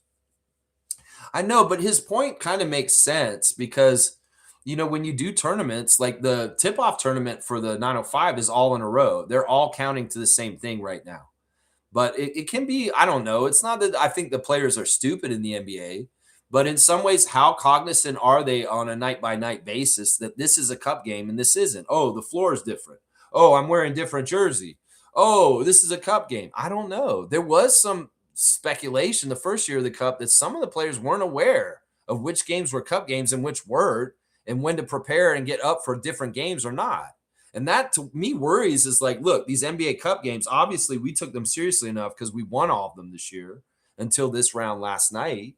But in years past, I worried that the Raptors didn't even care about the Cup games because they just were in the meld of the whole thing of it all. So I kind of understand his point, but I understand that they do it like this in soccer leagues also around the world too. So I don't know. I think that it's like the period between the last Cup game we had where Brandon hit the game winner against Indiana and the game that we played last night was too long. That was like 2 weeks off, right? That was like 2 weeks before we got to play between those 2 games. And that was a little screwy right there. Chloe's saying, let it fall as it may. Let the two ways, Elijah and AJ Lawson, take Grady's time. His level of play has been unacceptable. Yeah, I'm totally all about this. I say you got to reward the guys who are actually playing really well and put them on the court. That's just how it should be. That's the way it should be. Monique's giving me my W stream, W vibes, cut off. Go Raptors for life. Keep at it always, Lex. Always Raptor Freak Crew strong forever. Just help me limit the comments. And thank you. I need you sometimes, especially today. I knew it would be a long stream because a lot of people are going to want to react to what happened last night. Let's try and keep a positive mindset. Love y'all. Love you too, Mo. Always love you. I'll never forget that. I know I may be abrasive or weird sometimes, but I'm just a weird guy. My autism makes me like kind of like no filter. And I always had the best intentions with you. Just trust me. I love you so much. You are one of my best friends. You really, really are. You really, really are. Most saying this news update. My nephew applied for the Scotty Barnes scholarship program. Cool. So the trade school? That's awesome. Well, I wish your nephew the best of luck in everything that he's doing. And hopefully he gets a lot out of it and he finds a very good, skilled job from that too. That'd be awesome. Wayne's saying this Chucky's job was simple, as Lex said defensive intensity and distribution of the ball. Chucky's vibe last night wasn't what we needed. No shade on him. He's a talent. AJ is only available for 50 games. Yeah. Unless we convert him near the end of the season, which we can. We could convert him to a full time player with the open roster spot, and we could still sign Ulrich Shamshay to a two-way when he comes clean on the fitness to play panel. So that's kind of what I'm hoping is the outcome is that AJ goes to being a full-fledged player when Ulrich comes back and he goes to the two-way again. And Lawson is not having any kind of limit on how much he can play. What's up, freaks? This is my brother Carl. Carl, I love you, man. Once again, I appreciate you helping me get hooked up with Mr. Ingram and getting to go to the game recently. That was so much fun, and I love you so much. I miss you guys down there in Atlanta. And Dad will be coming back in next week to spend Christmas with you guys. So tell the kids I said hi, and I love you, man. I love you a lot. Wayne's saying this, show me a championship team and you see camaraderie. They like each other. Pascal said he didn't appreciate how much it mattered till he left. Looking at Grady, particularly on the bench, it's absent. Man, the internal competition of the team in some ways can have weird kind of manifestations. You know, remember this? When IQ first showed up on the team, him and Grady were very tight. Didn't IQ and Grady post a lot of stuff involved with each other? At some point, something changed where Grady and Emmanuel aren't like this anymore? I don't know. There are some weird ways of looking from the outside in and seeing, like, are these connections as close and as tight as they were? Like, I've seen Sandro and AJ bonding over social media recently, posting pictures of themselves together. In some ways, these are the signs of things. You know, you always got to wonder, it's like, how much does Scotty and Brandon get along? How much does RJ get along with this person? You got to worry about these kind of things because they are the team. And in some ways, they're competing with each other and they're supposed to be a team first. And in some ways, if there's people isolating and playing too selfishly because they don't want to make other people look good, get over yourself. Because this is a team sport and we play the best when we are playing like a team. And if you're doing that kind of action, if you're like that in your mentality, I don't have a place for you on our Raptors, as far as I'm concerned personally. That's right. Kaloy's saying this just shows how hard it is to win in the NBA. Make or miss league. You can do all the right things and not make the shot, and you lose. This team will improve. I will detox myself from the Raps. You know, I agree with this. Sometimes the shots just don't go down, and the shots aren't going down very well in this losing streak recently. We're missing a lot of stuff from fatigue, some layups, open shots, free throws, a lot of stuff they could clean up and do way, way better, and that will make things easier for us to win. Right there. That's right. This is a 5-day break for our sanity. I know. I don't even know what to do. You know I'm not taking a break. I'm going to be here every morning still. It don't mean it's a break for Lex. It just means I got to find content to make up. That's right.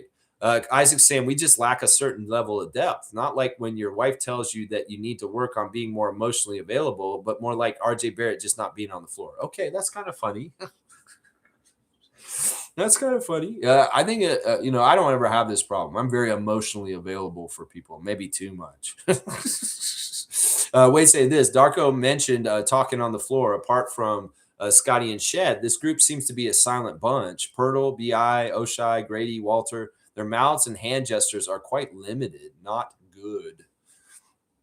Yeah. Yeah, I mean, that's one of the things he said in that part that Sportsnet aired of his thing is like communicate on defense, talk to each other on the defensive end. And, well, did these guys do it right? They did in the first quarter. But after that, when the bench came in, I don't know if they did it right after that. I don't think they did it right in the second quarter, talking to each other on defense or shoring up things. Kaz loves the Vinay call. That's just a little extra bonus today. A little extra bonus there. All right, let me check on my tabs, man. See where I'm at. Let's do Raptors Reddit reactions, or should I not? Yeah, that little baby's on Raptors Reddit dancing. He's so cute, man. If y'all have not seen this baby wearing a Scotty jersey with the little toque on, he'll just make your day. It's exactly right. Somebody on here is saying y'all are overreacting so much. We are 15-11 now. Is that good after how we started? We probably expected more after a 9-game win streak. Is it horrible? Hell no. We lack depth as a team and cannot have our starters injured. But is that really anything surprising? We didn't know before. In my opinion, the biggest issue is that as soon as RJ was injured, as we started losing games, that we didn't sit Yak fully to let him properly recover with his back issues. Can still do that for the next 2 weeks or however long RJ will be unable to play. What's important is that we qualify for the playoffs and we have our this is a good comment. This guy's on it. And have our starters healthy then, and maybe use the transfer window to add 1 or 2 more quality bench plate pieces. Transfer window? What are you talking about? That's not college. Not that we are losing some games right now. I'm just kind of upset with the current doom talk here. Just because we have a losing streak now, we're still in a solid position for the rest of the season. This guy's exactly right. Unravel EUW. Good job. You're a good Raptors fan, and you are speaking the truth that these people need to hear. That's right. That's right. Somebody's saying Chris Paul, anyone? Like they want to get Chris Paul on our team. I don't know. He's washed. He's really washed right now. Anyway, all right, let me keep going. Let's see. Do I want to do this? I don't think so. In some ways, I'm not even going to look at blue skies right now. Nah, we'll skip that. Happy birthday to Bob Byer. Bob Byer is a former assistant coach for the Raptors. I think he's currently an assistant coach for the Lakers right now. He is 64 years old today. And his first coaching job in the NBA was with the Raptors. In 2003, 2004, he was an assistant coach for us. And then the next year, he was an advanced scout for the Raptors also. So happy birthday to assistant coach Bob Byer, who's 64 years old today. And he's currently a Lakers coach, just so you know. So there's our birthday to the day. Get your fantasy lineups set up. We have cup action. If you have any of the players in the 4 teams that are playing tonight in the Western Conference, make sure you set up your lineup. All right, let's do the classic card of the day. Let's see if I get a good one today. And let's see if Kareem Thomas can keep his streak together of 2 days in a row of getting the classic card. Yeah, we know this is near the end of the show when I get to the classic card. Oh, wow, we'll do this one. Here you go, guys. This is fun. We've been having a lot more of these kind of cards recently, and I'm all about it. Here you go. Who's this, guys? Can you see it even in the dark? This is awesome. And they got this card after a couple of days of him coming back. Yeah, so we need the full name answer for this, and it is a Raptors card. That's right, Isaac. Today's card is Chris Boucher. Look at this Chris Boucher mosaic card. It's pretty nice, actually. Pretty nice Chris Boucher card. I think I might keep it, honestly. I like it. I think I'm going to put it in my collection for me. Ha, ha, ha, ha. Yeah. There you go. My Scotty and my Chris right there. Ha, ha. Yeah. All right. There you go. So it's Isaac getting Chris Boucher. You get 25 points, obviously. 25 points for Isaac. Uh-oh. Here comes the cutoff. I'm about to be forced off the air, guys, because of a water filter. And if you can't hear that, it's extremely loud in my house all of a sudden. And so I'm going to get out of here, guys. I appreciate everybody watching me today. Thanks for watching the Raptor Freak stream. W stream. That's right. I'll see y'all tomorrow. If you want to watch the G League game tonight against Delaware Bluecoats, I'll be in there tonight at 7:30. So, yeah, let's go Raptors 905. Let's get 11-0 tonight. I'll see y'all tomorrow for a Thursday Think Tank. And we'll have the phone lines open once again. Maybe I'll get another call for Vinay. Let's go Raptors.